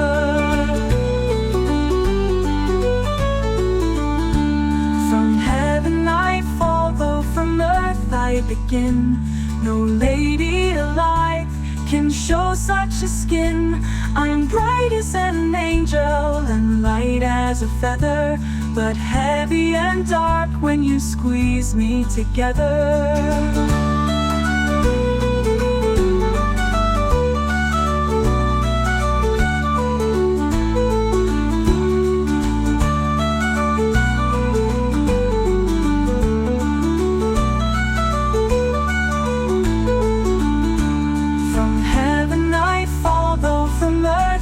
Begin. No lady alive can show such a skin. I'm bright as an angel and light as a feather, but heavy and dark when you squeeze me together. Though candor and truth in my aspect I bear, yet many poor creatures I help to ensnare. Though so much of heaven appears in my make, the foulest impressions I easily take. My parents and I produce one another. The mother, the daughter, the daughter, the mother. The mother, the daughter, the daughter, the mother.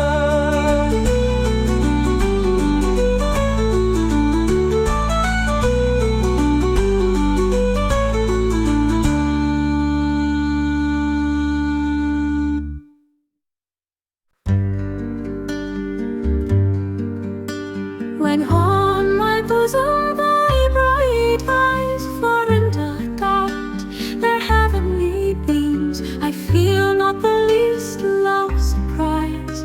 Yet endless tears flow down in streams. There's naught so beautiful in thee, but you may find the same in me. The lilies of thy skin compare, in me you see them full as white. The roses of your cheeks I dare affirm can't glow to more delight than since I show as fine a face. Can you refuse the soft embrace? Ah, lovely nymph, thou art in thy prime, and so am I while thou art here. But soon will come the fatal time when all we see shall disappear. 'Tis mine to make a just reflection, and yours to follow my direction. The lilies of thy skin compare, in me you see them full as white. The roses of your cheeks I dare affirm can't glow to more delight than since I show as fine a face. Can you refuse the soft embrace? Ah, lovely nymph, thou art in thy prime, and so am I while thou art here. But soon will come the fatal time when all we see shall disappear.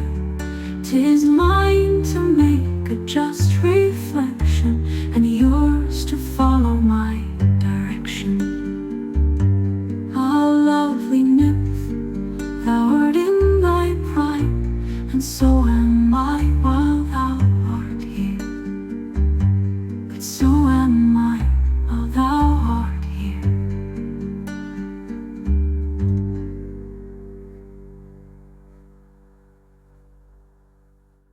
And catch admirers while you may, trade not your lovers with disdain. For time with beauty flies away, and there is no return again. To you the sad account I bring, life's autumn has no second spring.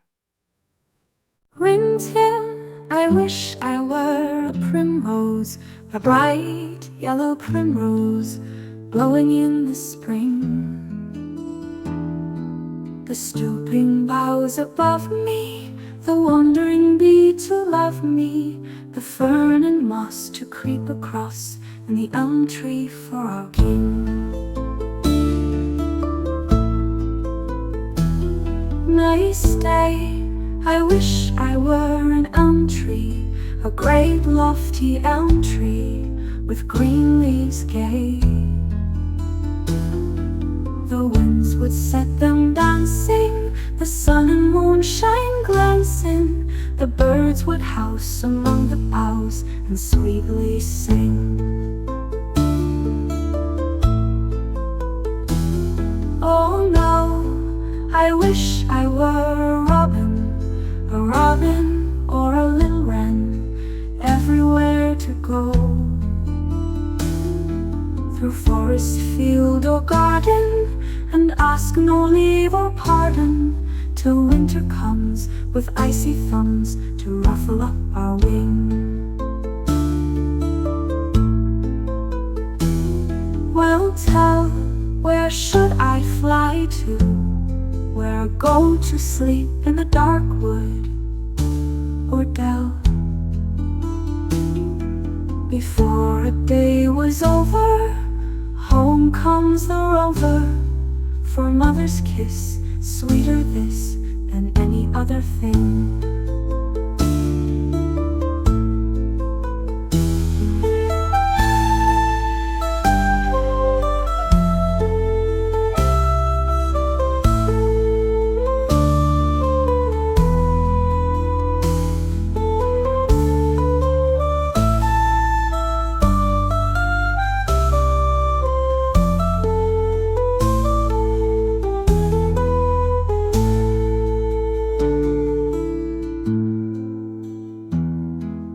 Tell, where should I fly to?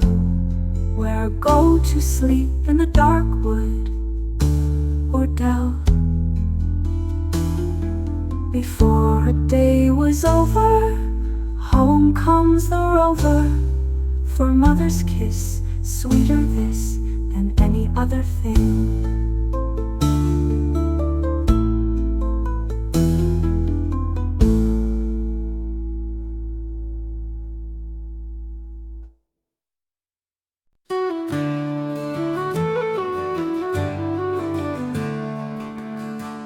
These little songs found here and there, floating in air by forest and lea, or hillside heather and houses and thrones, or down by the sea, have come together. How I can't tell, but I know full well, no witty goose wing on an instant begotten. Remember each place and moment of grace, in summer or spring, winter or autumn, by sun, moon, stars, or a call in the bars, in market or church, graveyard or dance, when they came without search, were found as by chance. A word, a line, they say are mine, but the best in the songs, whatever it be, to you and to me, and to no one belongs.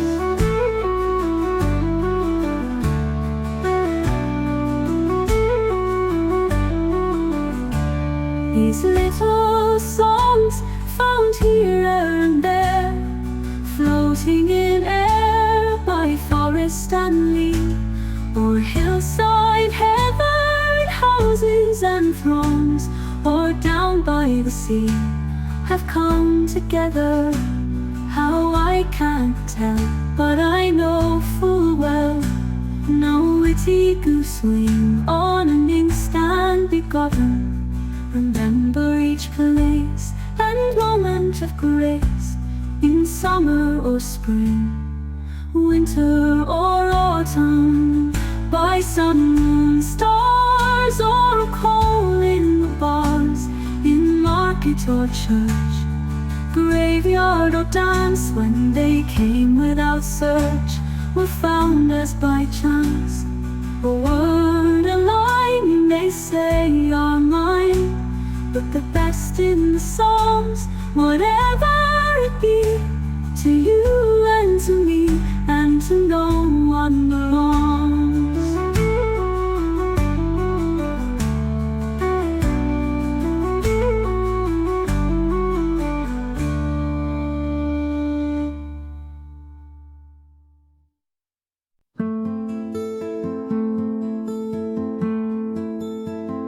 On rainy days alone I dine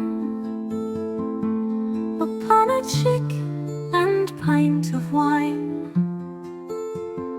On rainy days I dine alone and pick my chicken to the bone. But this my servant much enrages, no scraps remain to save board wages. In weather fine I nothing spend, but often sponge upon a friend. Yeah.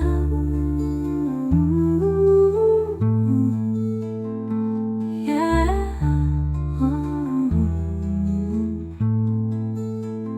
Yet where he's not so rich as I pay my club and so goodbye. On rainy days alone I dine upon a chick and pint of wine.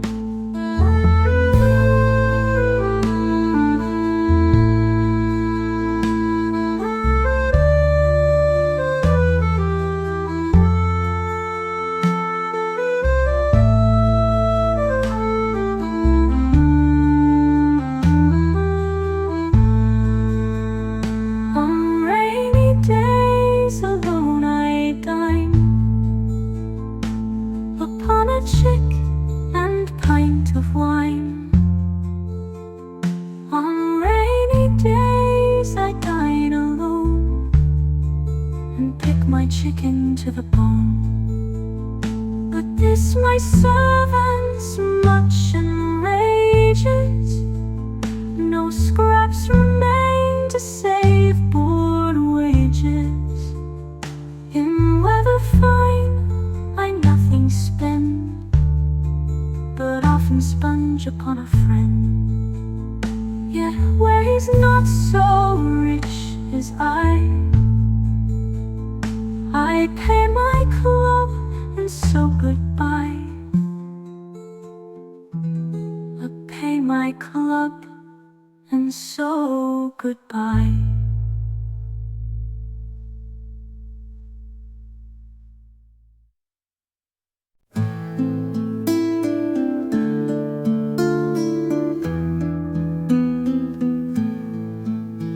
From India's burning clime I'm brought, with cooling gales like zephyrs fraught.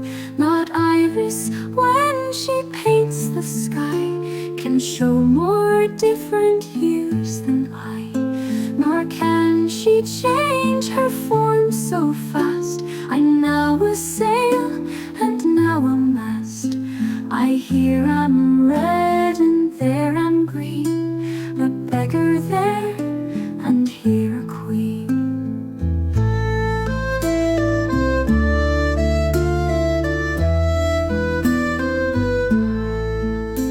I sometimes live in a house of hair, and often handle the lady fair. I please the young, I grace the old, and am at once both hot and cold. Say what I am then, if you can, and find the rhyme, and you're the man.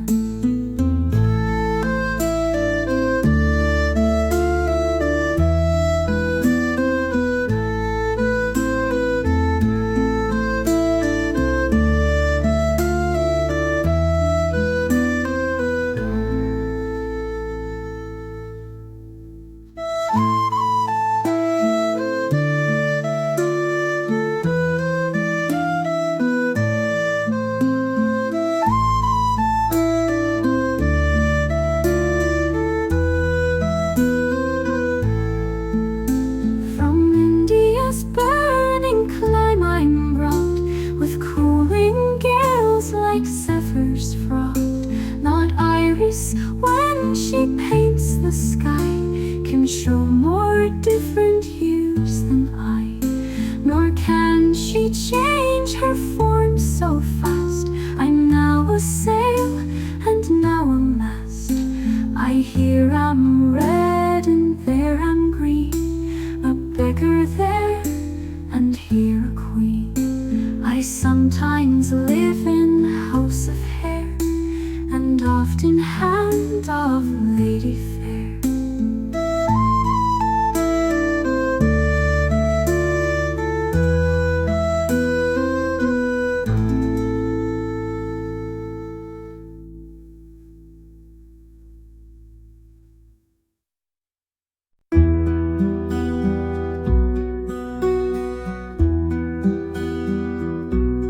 Put your head, darling, darling, darling, darling.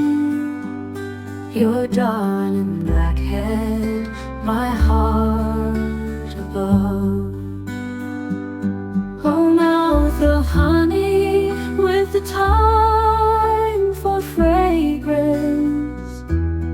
Who with heart and breast could deny you love? Oh, many and many a young girl for me is pining, letting her locks of gold to the cold wind free. For me, the foremost of our gay young fellows, but I leave 100 pure love for thee. Then put your head, darling, darling, darling, darling. Your darling black head, my heart above. Oh, mouth of honey with the time for fragrance. Who with heart and breast could deny you love?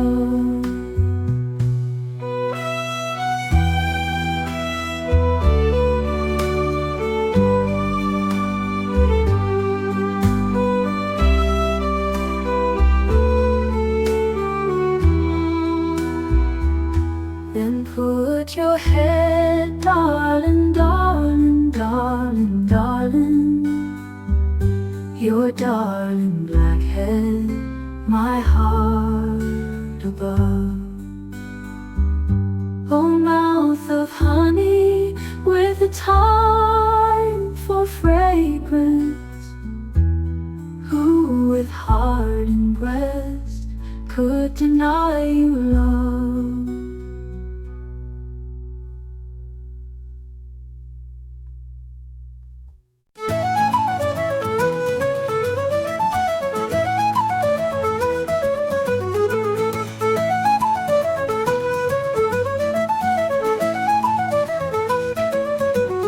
How soft is the moon on Glengarriff, the rocks seem to melt with the light. Oh, would I were there with dear Fanny, to tell her that love is as bright. And nobly the sun of July o'er the waters of Adragul shines. Oh, would that I saw the green banner blazed there over conquering lines. Oh, love is more fair than the moonlight, and glory more grand than the sun. And there is no rest for a brave heart till its bride and its laurels are won. But next to the burst of our banner and the smile of dear Fanny, I crave the moon on the rocks of Glengarriff, the sun upon Adragul's wave.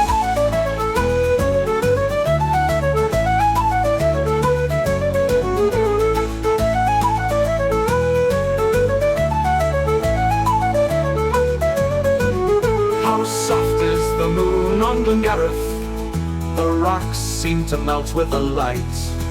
Oh, would I were there with dear Fanny, to tell her that love is as bright. and nobly the sun of July o'er the waters of Attergold shines. Oh, that I saw the green banner blazed there over conquering lines. Oh, love is more fair than the moonlight, and glory more grand than the sun. And there is no rest for a brave heart till its bride and its laurels are won. But next to the burst of our banner and the smile of dear Fanny I crave the moon on the rocks of Glengarriff, the sun upon Attergold's wave.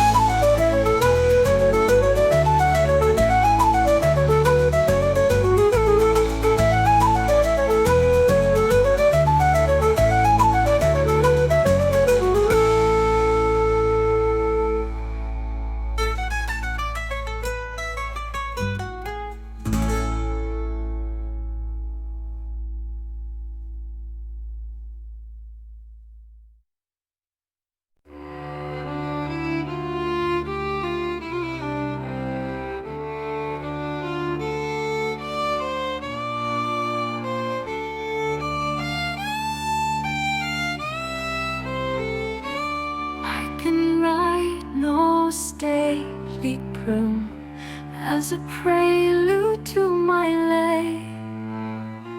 From a poet to a poem, I would dare to say. For if of these fallen petals one to you seem fair, love will waft it till it settles on your hair. And when wind and winter harden all the loveless land, it will whisper of the garden, you will understand.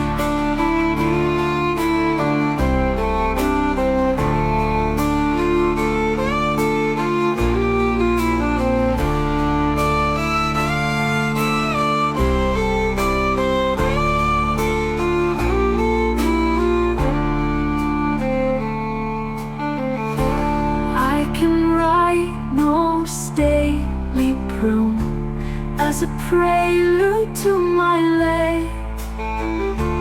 From a poet to a poem, I would dare to say.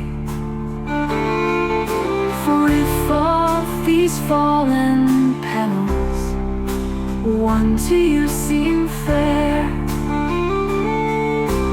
love will waft it till it settles on your hair.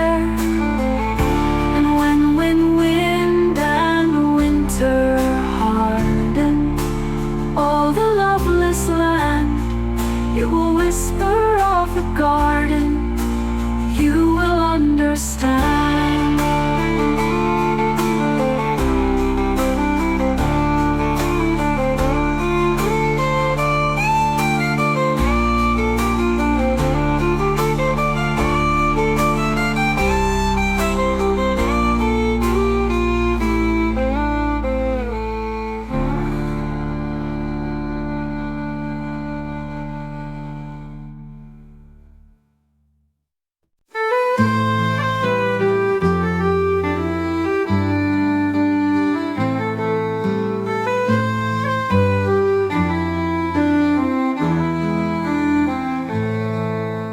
Day, the year I dare not tell, Apollo played the midwife's part. Into the world Corinna fell, and he endued her with his art.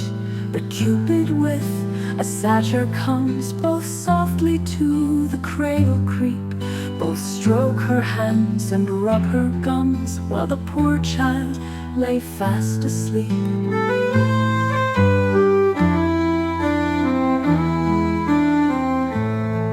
Then Cupid thus, this little maid of love shall always speak and write.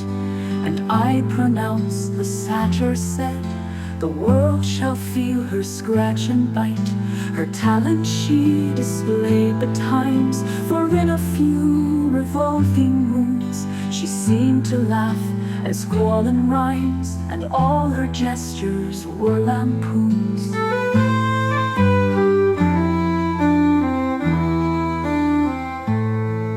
At 6 years old, the subtle jade stole to the pantry door and found the butler with my lady's maid.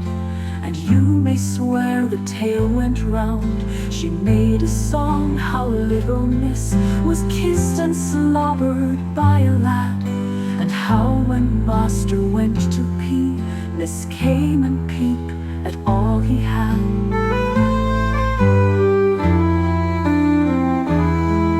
At 12 a wit and a coquette marries for love, half wife, cuckolds elopes and runs in debt, turns authoress and is curls for life. Her commonplace book all gallant is, of scandal now a cornucopia. She pours it out in Atalantis or memoirs of the new utopia.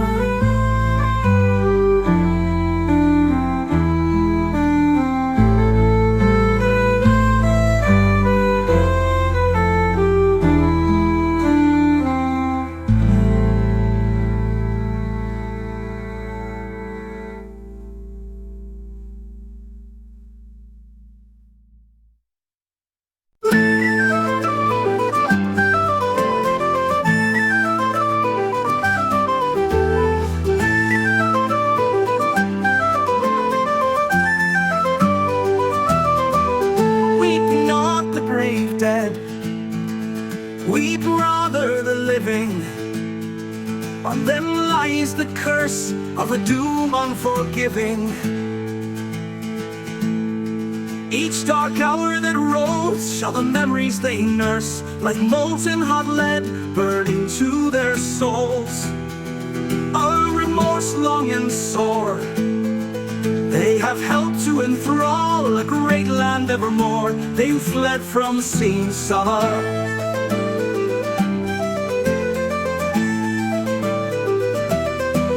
Alas for the slayer of the kings of the Norsemen, the land of sharp swords and strong currents and swift horsemen. Land ringing with song, land whose abbots and lords was heroic and fair. Through centuries long, made each palace of thine a new western Valhalla, thus to die without sign on the field of Seamusala.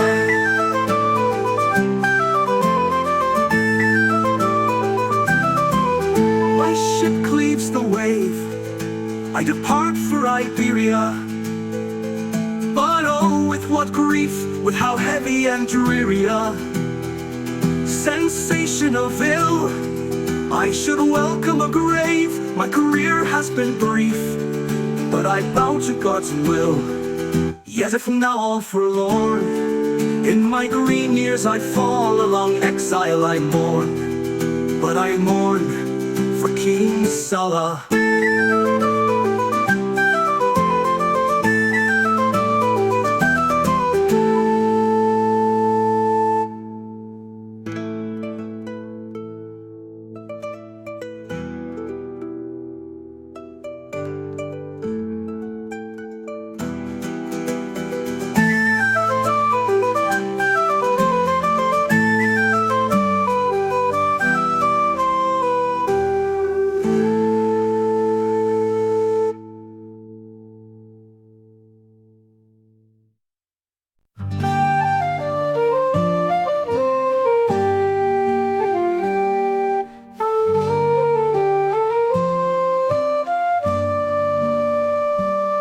Thou knowest all I seek in vain, what lands to till or sow with seed.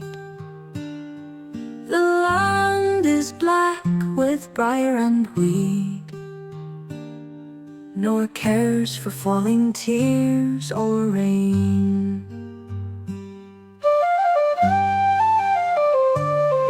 Thou knowest all I sit and wait, with blinded eyes and hands that fail, till the last lifting of the veil and the first opening of the gate.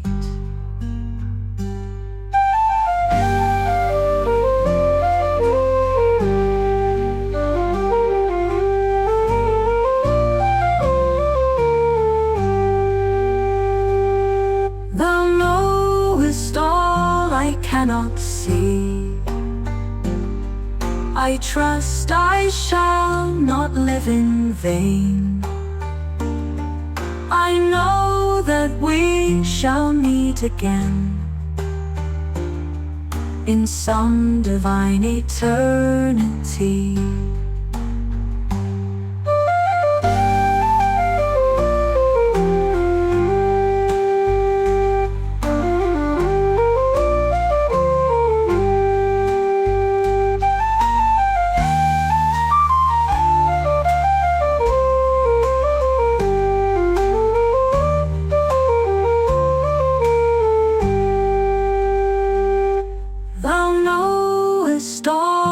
Cannot see.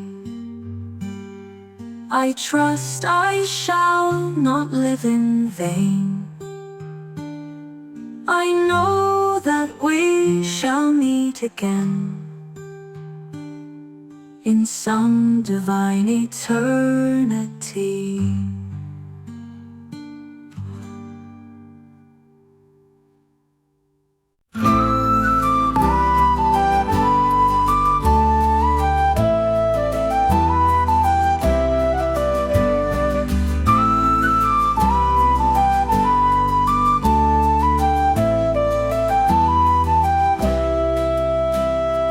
Outer senses there is peace, a dreamy peace on either hand.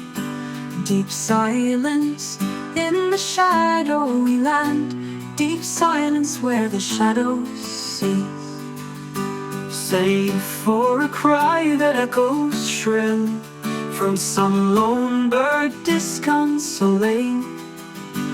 A corncrake calling to its mate, the answer from the misty hill.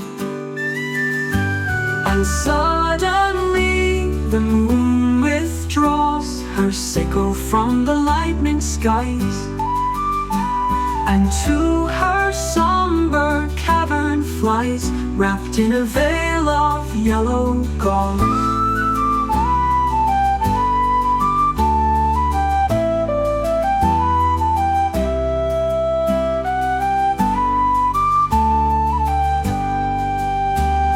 Suddenly, the moon withdraws her sickle from the lightning skies, and to her somber cavern flies, wrapped in a veil of yellow gauze.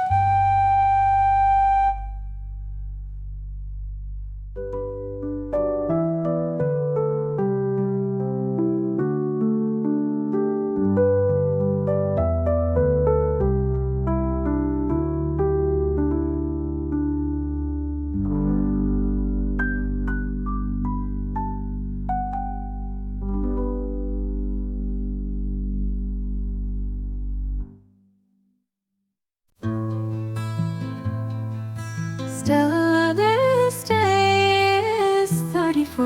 I shall dispute a year or more. However, Stella, be not troubled, although thy sighs and years are doubled. Since first I saw thee at 16, the brightest virgin on the green, so little is thy form declined, made up so largely in thy my mind. Oh, would it please the gods to split thy beauty, size, and years, and wit? No age could furnish out a pair of nymphs so graceful, wise, and fair, with half the luster of your eyes, with half your wit, your years, and size. And then before it grew too late, how should I beg of gentle fate to split my worship two in twain?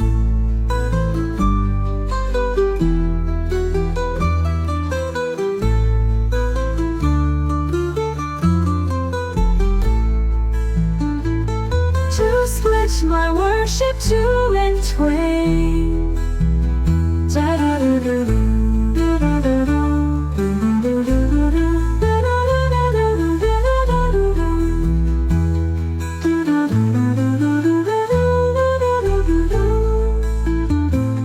To split my worship two in twain.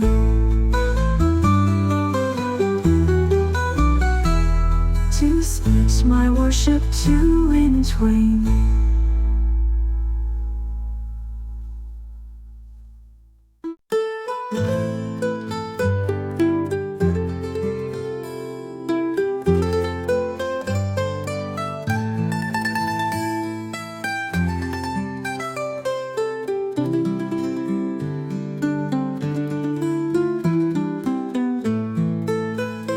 I'd wed you without hurts, without money or rich array. And I'd wed you on a dewy morn at day dawn gray. My bitter woe, it is love, that we are not far away. In Castletown, though the bare deal board were our marriage bed this day. Oh, fair maid, remember the green hillside. Remember how I hunted about the valleys wide. Time now has worn me, my locks are turned to gray. The year is scarce and I am poor, but send me not love away. Oh, deem not my blood is of base strain, my girl. Oh, think not my birth was as the birth of a churl. Marry me and prove me, and say soon you will, that noble blood is written on my right side still. My purse holds no red gold, no coin of a silver white. No herds are mine to drive through the long twilight, but the pretty girl that would take me, all bare though I be and lone. Oh, I take her with me kindly to the county to roam.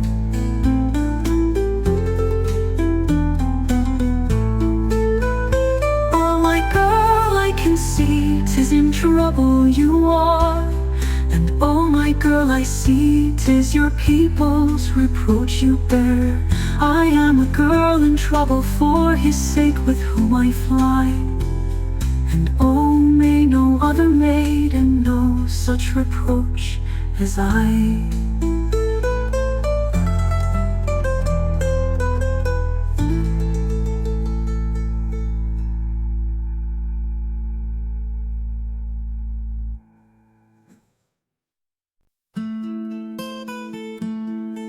Though I, alas, a prisoner be, my trade is prisoners to set free. No slave his lord's commands obeys with such insinuating ways.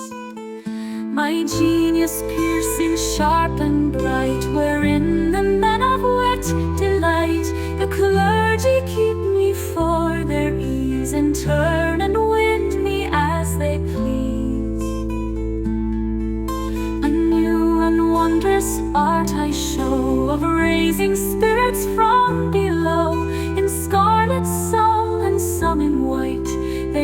eyes walk round yet never fright. In at each mouth the spirits pass, distinctly seen as through a glass. O'er head and body make a rout, and drive at last all secrets out. And still the more I show my art, the more they open every heart. A greater chemist none than I, who from materials hard and dry have taught men to extract with skill more precious juice than from a still. Although I'm often out of case, I'm not ashamed to show my face. Though at the tables of the great I near the sideboard take my seat, yet the plain squire, when dinner's done, is never pleased till I make one. He kindly bids me near him stand, and often takes me by the hand. I twice a day a hunting go, nor ever fail to seize my foe. And when I have him by the pole, I drag him upwards from his hole. Though some are of so stubborn kind, and forced to leave a limb behind, I only wait some fatal end, for I can break but scorn to bend.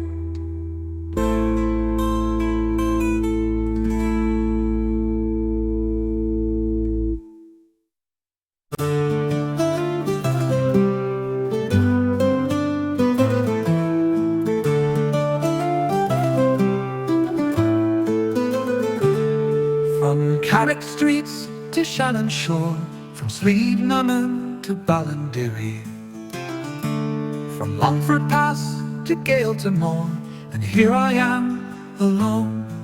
Come hear the vow of Tipperary. Too long we fought for Britain's cause, and of our blood were never chary. She paid us back with tyrant laws, and thinned the homes of Tipperary. Too long with rash and single arm, the peasant strove to guard his eyrie, till Irish blood bedewed each farm, and Ireland wept for Tipperary.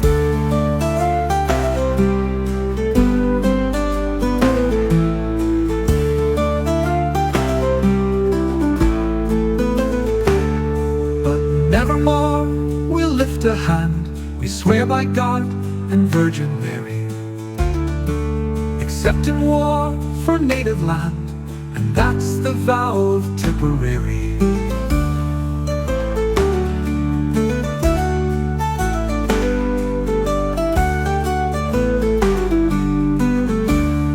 Too long with rash and single arm, the peasant strove to guard his eyrie, till Irish blood bedewed each farm, and Ireland wept for Tipperary, and Ireland wept for Tipperary.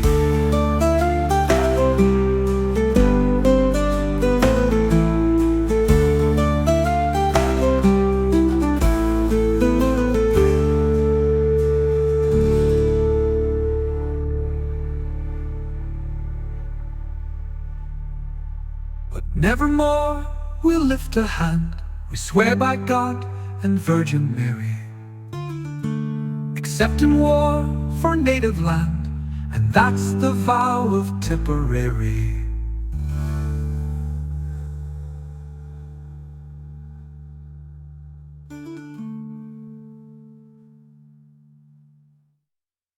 Oh, how renowned for comely habitants, perhaps when us were not so fair, yet had a Jezebel as near, all of small scripture conversation, yet how where hunger first quotation by some strange accident had got the story of this garden plot. Wisely foresaw he might have reason to dread a modern bill of treason. If Jezebel should please to want his small addition to her crown, therefore resolved in humble sort to begin first and make his court, and seeing nothing else would do, gave a third part to save the other two.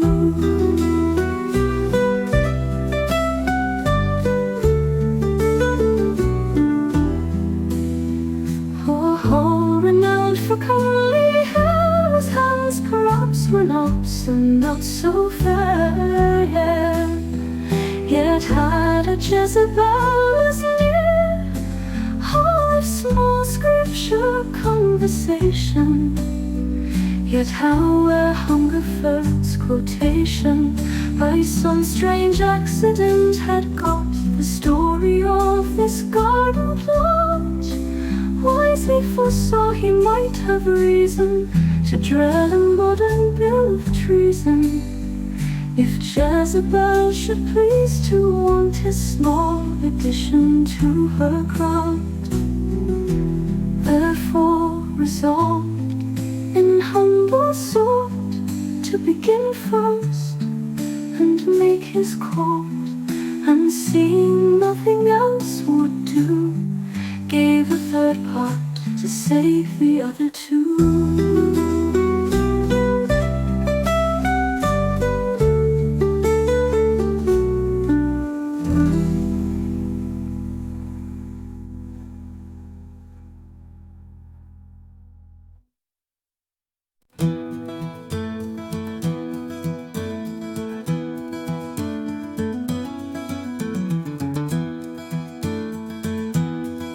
Shepherd, echo, I ween within the woods reply, and quaintly answer questions shall I try. Echo, try. Shepherd, what must we do our passion to express?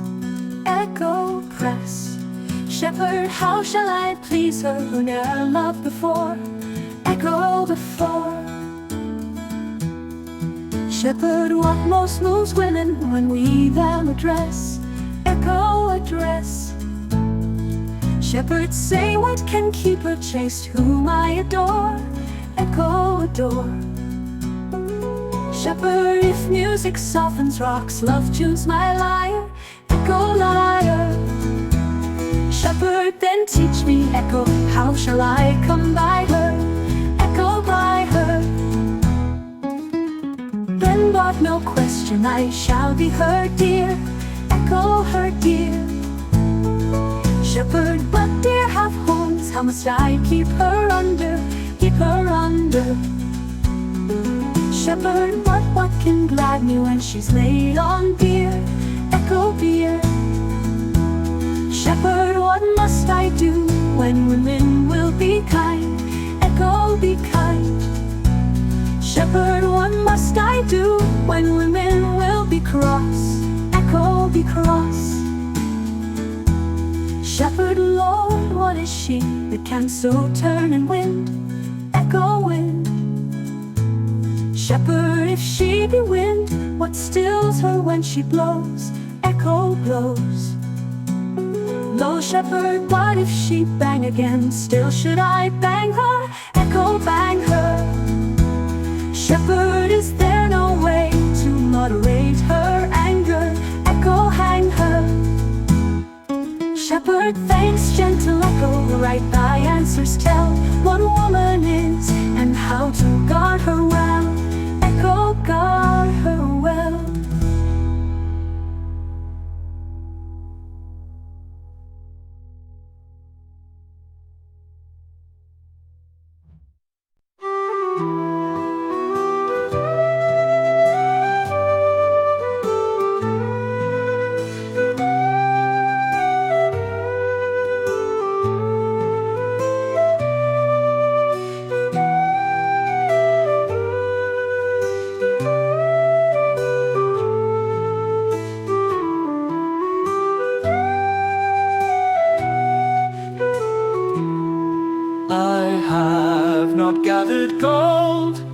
The fame that I won perished.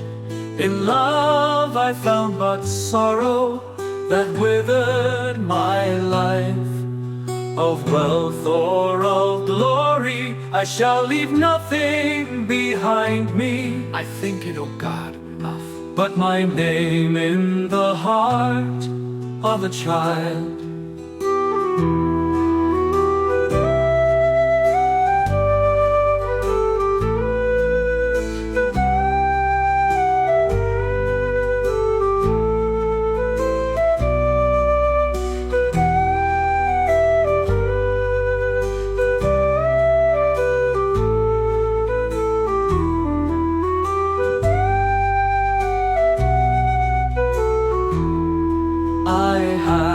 Not gathered gold, the fame that I won perished. In love I found but sorrow that withered my life. Of wealth or of glory I shall leave nothing behind me. I think it, oh God, enough, but my name in the heart of a child.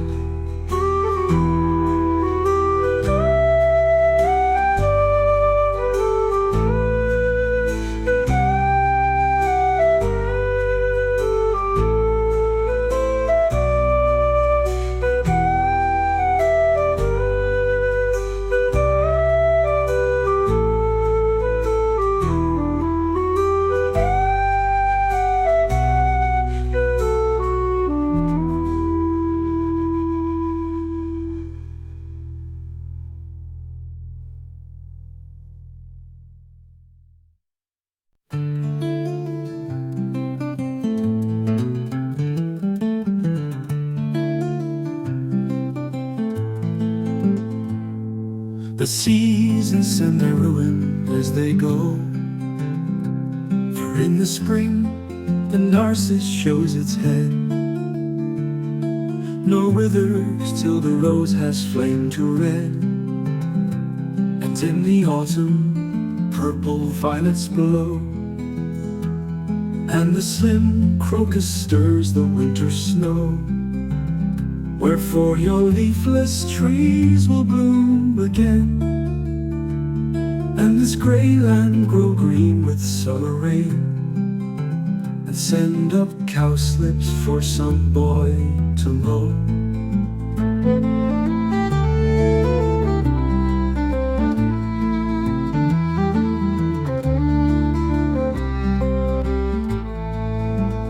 But what of life, whose bitter hungry sea flows at our heels, and gloom of sunless night covers the days which never more return. Ambition, love, and all the thoughts that burn, we lose too soon and only find delight in withered husks of some dead memory.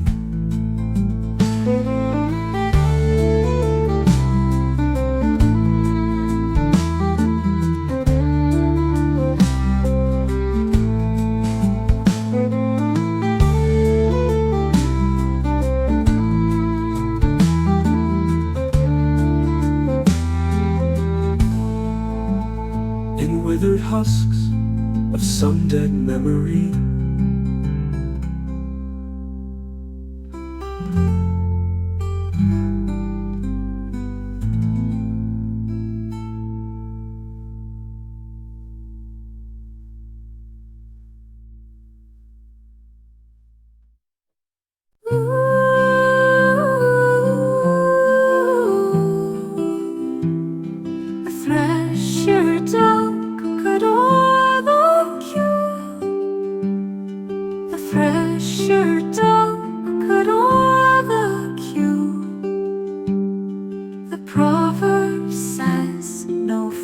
Against a flare from fluttering corn, he turns to thresh his brains, for which her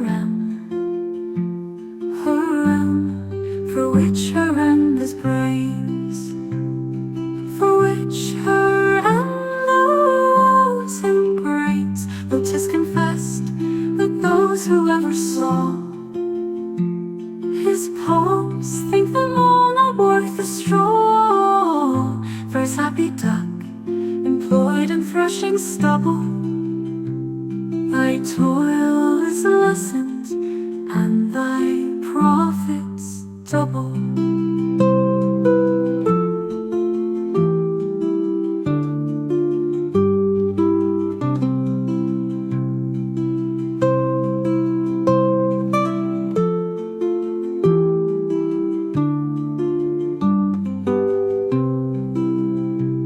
Though 'tis confessed that those who ever saw his poems think them all not worth a straw, thrice happy duck, employed in threshing stubble, thy toil is lessened, and thy profits double.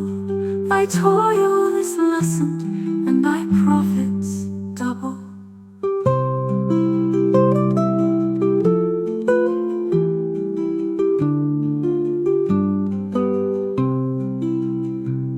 Thy toil is lessened, and thy profits double.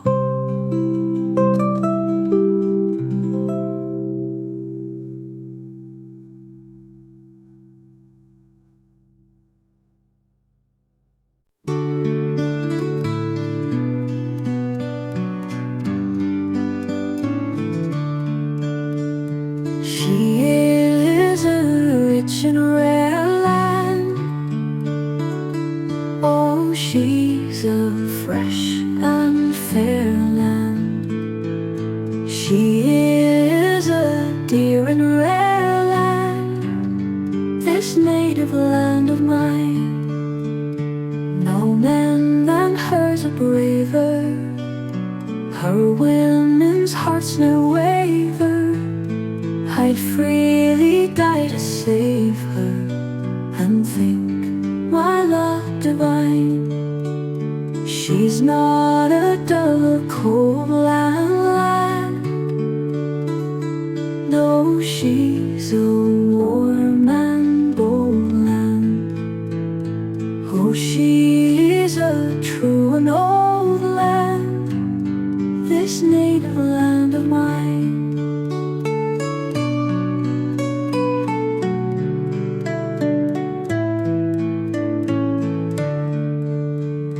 Could beauty ever guard her, and virtue still reward her, no foe would cross her border, no friend within it pine.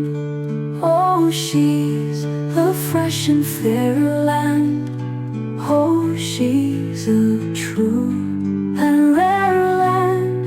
Yes, she's a rare and fair land, this native land of mine.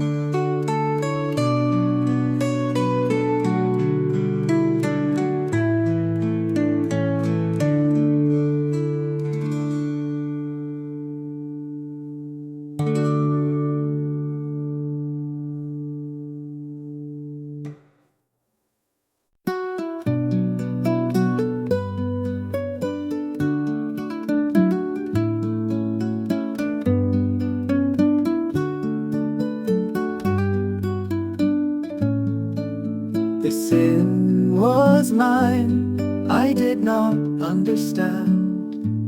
So now is music prisoned in her cave, save where some ebbing desultory wave frets with its restless words this meager strand. And in the withered hollow of this land had summer dug herself so deep a grave that hardly can the leaden willow grave. One silver blossom from King Winter's hand, but who is this who cometh by the shore? Nay, love, look up, and who is this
jet black as you may see, the son of pitch and gloomy night.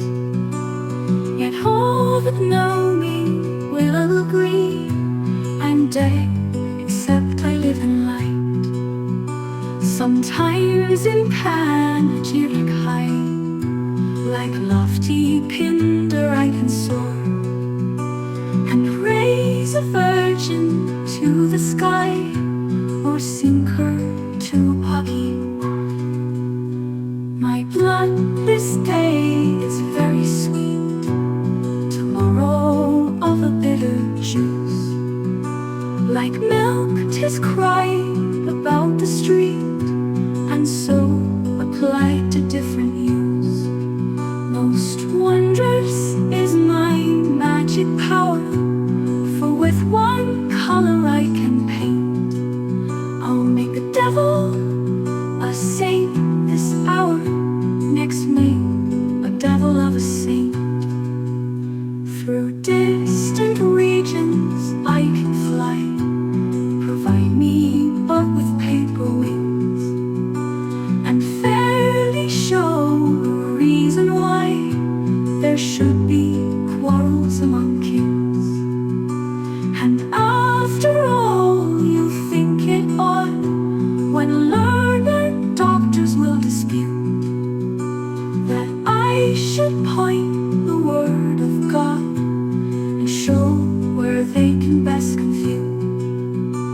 Let lawyers bawl and strain their throats, 'tis I that must the lands convey, and strip their clients to their coats, nay, give their very souls away.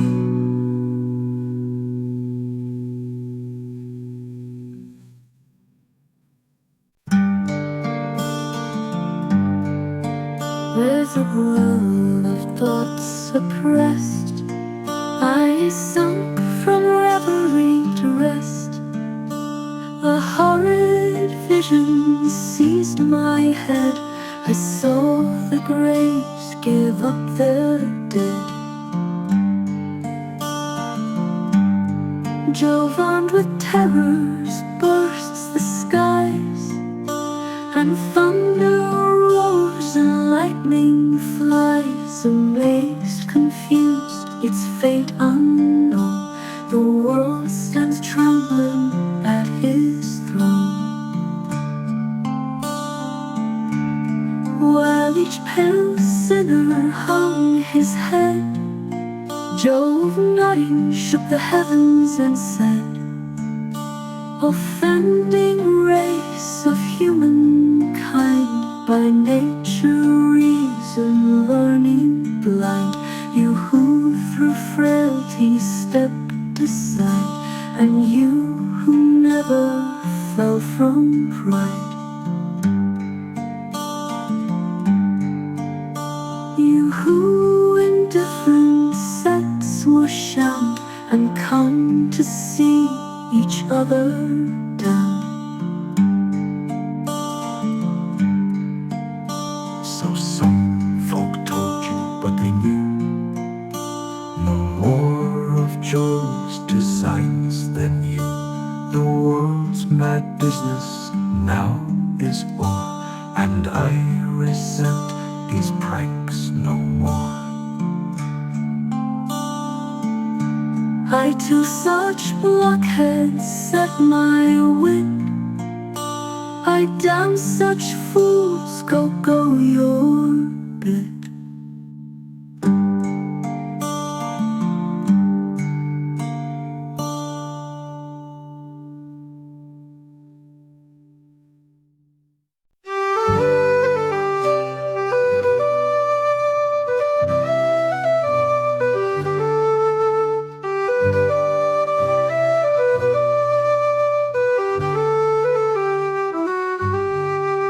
Bright red is the sun on the waves of Lough Sheelin. A cool, gentle breeze from the mountain is stealing, while fair round its islets the small ripples play. But fairer than all is the flower of Finney, Her hair is like night, and her eyes like grey morning. She trips on the heather as if it's touch scorning. Yet her heart and her lips are as mild as May Day. Sweet Eileen McMahon, the flower of Finney. But who down the hillside then red deer runs fleeter? And who on the lakeside is hastening to greet her? Who but Fergus O'Farrell, the fiery and gay, the darling and pride of the flower of Finney?